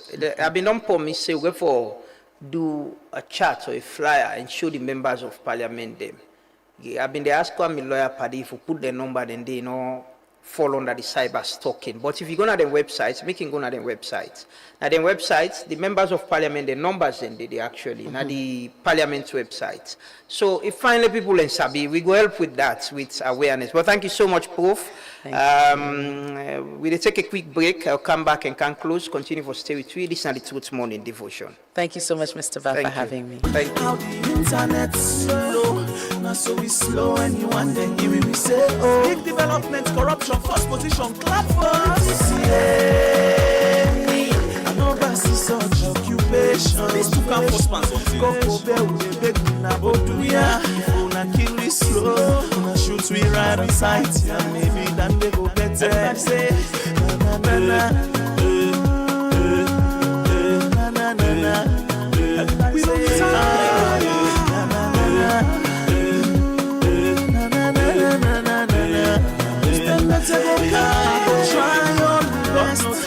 Yes, I go try for unite this generation. Sabotage, make them misunderstand the intentions. Making away smart, but must ask you the question.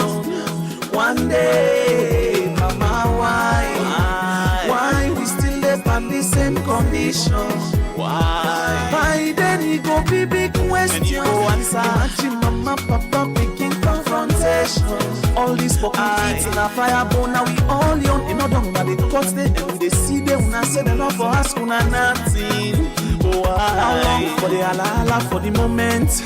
As 2-3 months pass, so next man said, wait for you talk for pattern a boy. In this country gets, how come they no able share among 6 million population? We know they ask questions to the tax savior. As they reach there, so Papa God, you know, now for them sefen and family, tell them go. Well, if Salon for be get 50 million people, hey, you left, who don't die? Man, they not reach 6 million, if man in the suffer, so you want to add 40-something million people back. Who will not cham who say? Politics, yeah. I know that's such occupation. They beg me now go do ya. Before na kill we slow, na shoot we right on sight. And maybe then they go better. Everybody say na na na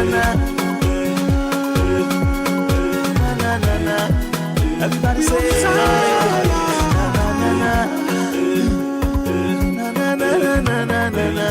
Who stand back say somebody they cry and say yes I come from the work because one day you wear green polo. And because in them na go ake. Now when them broke they know how for solve all the problem as you give them power. So go and they begin higher. Don't them thief it. If I see that this start push, this start cocaine, I drug this home themselves. I'm never driving the AK system. I drug this home themselves. Then park out me for exhibit. You know, they catch me out. But I tell them for say I never sell this here, I pull on police. I drug this I sell, I cocaine this I sell, this I push this. If I see that this start push. This start cocaine, I drug this home themselves. I'm never driving the AK system. I drug this home themselves. Then park out me for exhibit. You know, they catch me out. But I tell them for say I never sell this here, I pull on police. I drug this I sell, I cocaine this I sell, this I push this. And then I say, man, what you see him face, you know, I give you the man them bad name. But today, we get for the play that video, they for let people they know. I just want to remind we self say the drugs and they are, and then they, we not for forget we self. And we for members say we need for protect we young people them. You know, we need for protect we young people them with the drugs around. Police they do raids, police they do search, but people still insistent for sell the drugs around. So we safe not for allow them for continue. They will protect we safe, protect people them where they around we, especially we young people them, and with these drugs. Yeah. Just don't talk about governance and the IGR report. We say trust in ECSL don't go down. You don't need for build trust in the institutions there. Or if we not build trust in them, every other term, and so therefore they get plaba after election. They get plaba after every other election because the politician them they not trust the institution them. We the people in back not trust the institution them. It's very revealing. And you know, we're going to elections. It's 2 years now since we come off from election. We get 3 years to elections. We still live on reforms and a lot of things them.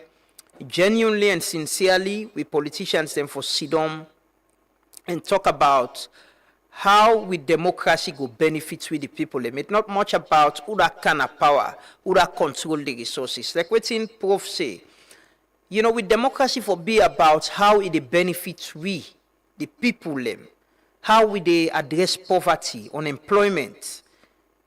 You know, everybody benefit from the national cake. We don't mind minerals. How many years, man? How many years? How do we benefit from it? I be telling you this morning. If you born, you pick in 2007. By 2028, that picking they go on 20 years. And that picking they don't live in a cycle. Usai, it gets problem for get water. It gets electricity challenge. It grow up with that, you know that. So if 20 years we can solve our electricity problem, then there's a problem. If 20 years we can solve our water problem, Rome wasn't built in a day. But there should be that progress where we all go say, Freetown, you no get water problem, oh, the fertile the upline and they get now. Freetown, you no get light problem again, oh.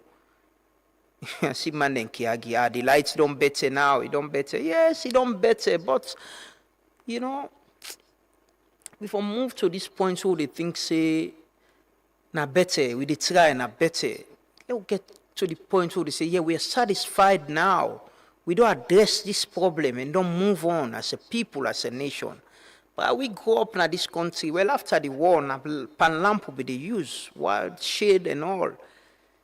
Come up to Kaba Tiger, come up to the electricity challenge with the past government. You get time when they get the lights, time when they get the lights. 30 days we get emergency electricity, car power ship.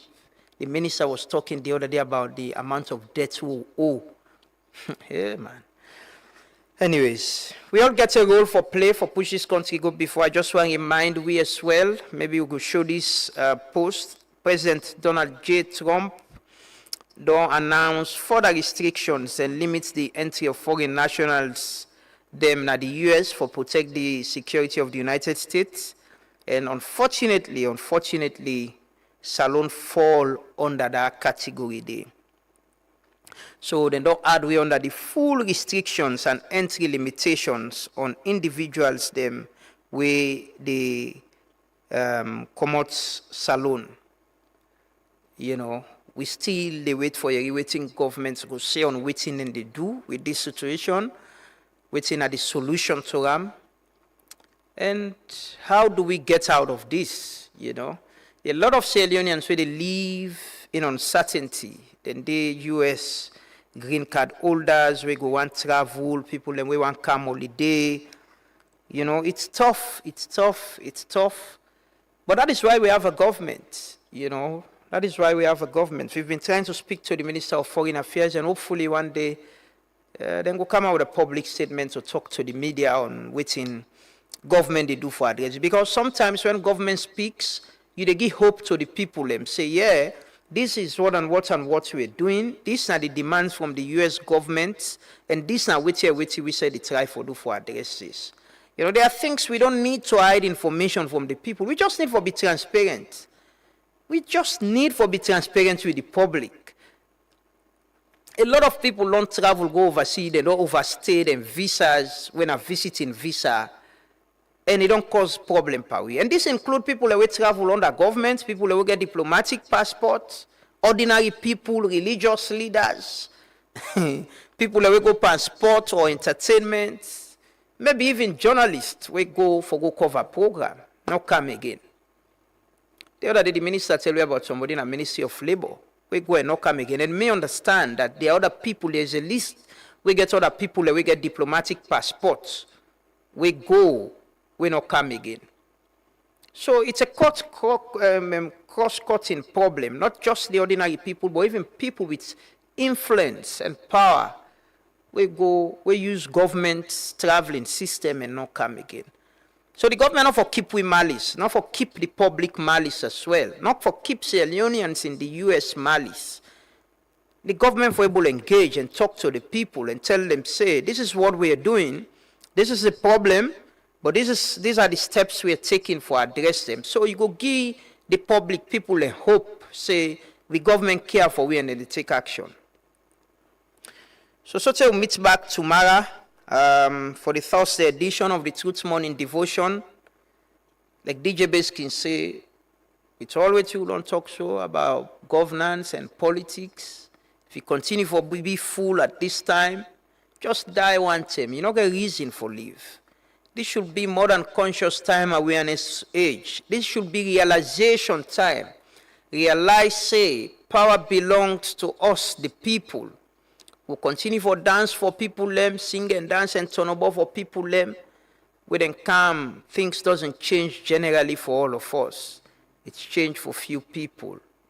There are things we will resolve and agree, say, as a nation, as a country, where they reflect on all of we, dignified life, housing, electricity, water, healthcare, public transport.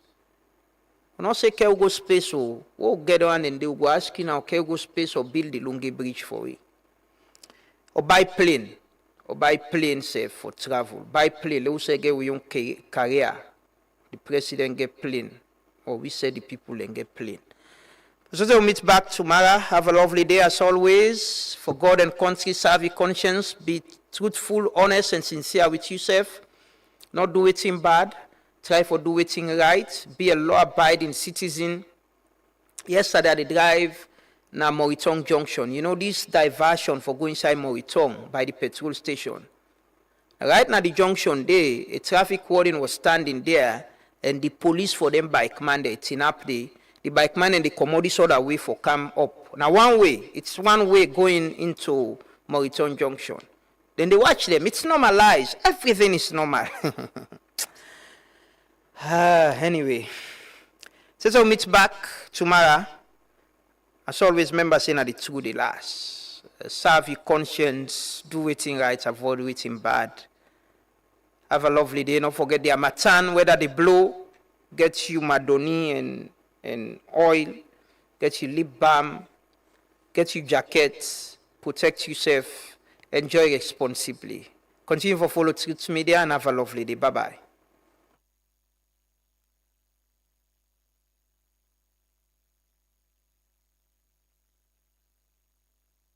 Wake up from your sleep, oh you lazy boy, and lend me your ear so me go sensitize. With microphone on me and I'll make you realize that is not the time to criticize.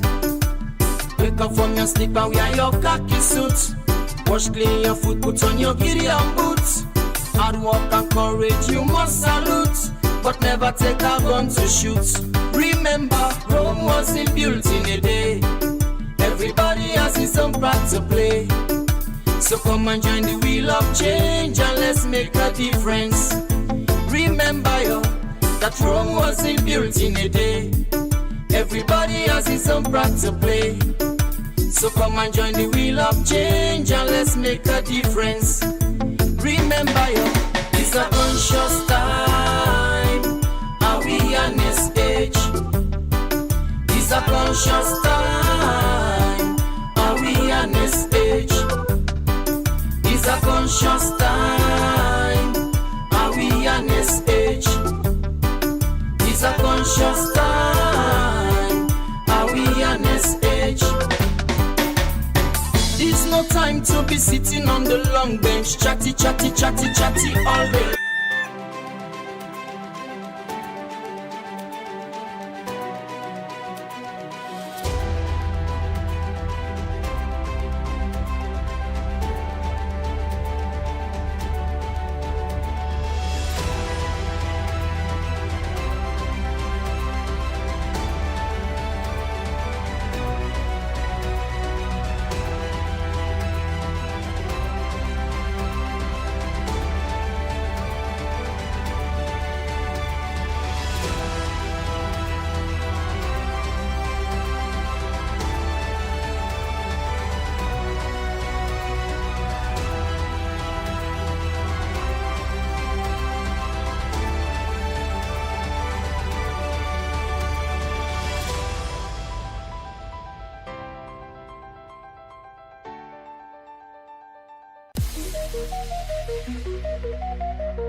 This is Truth Radio, 103.9 FM.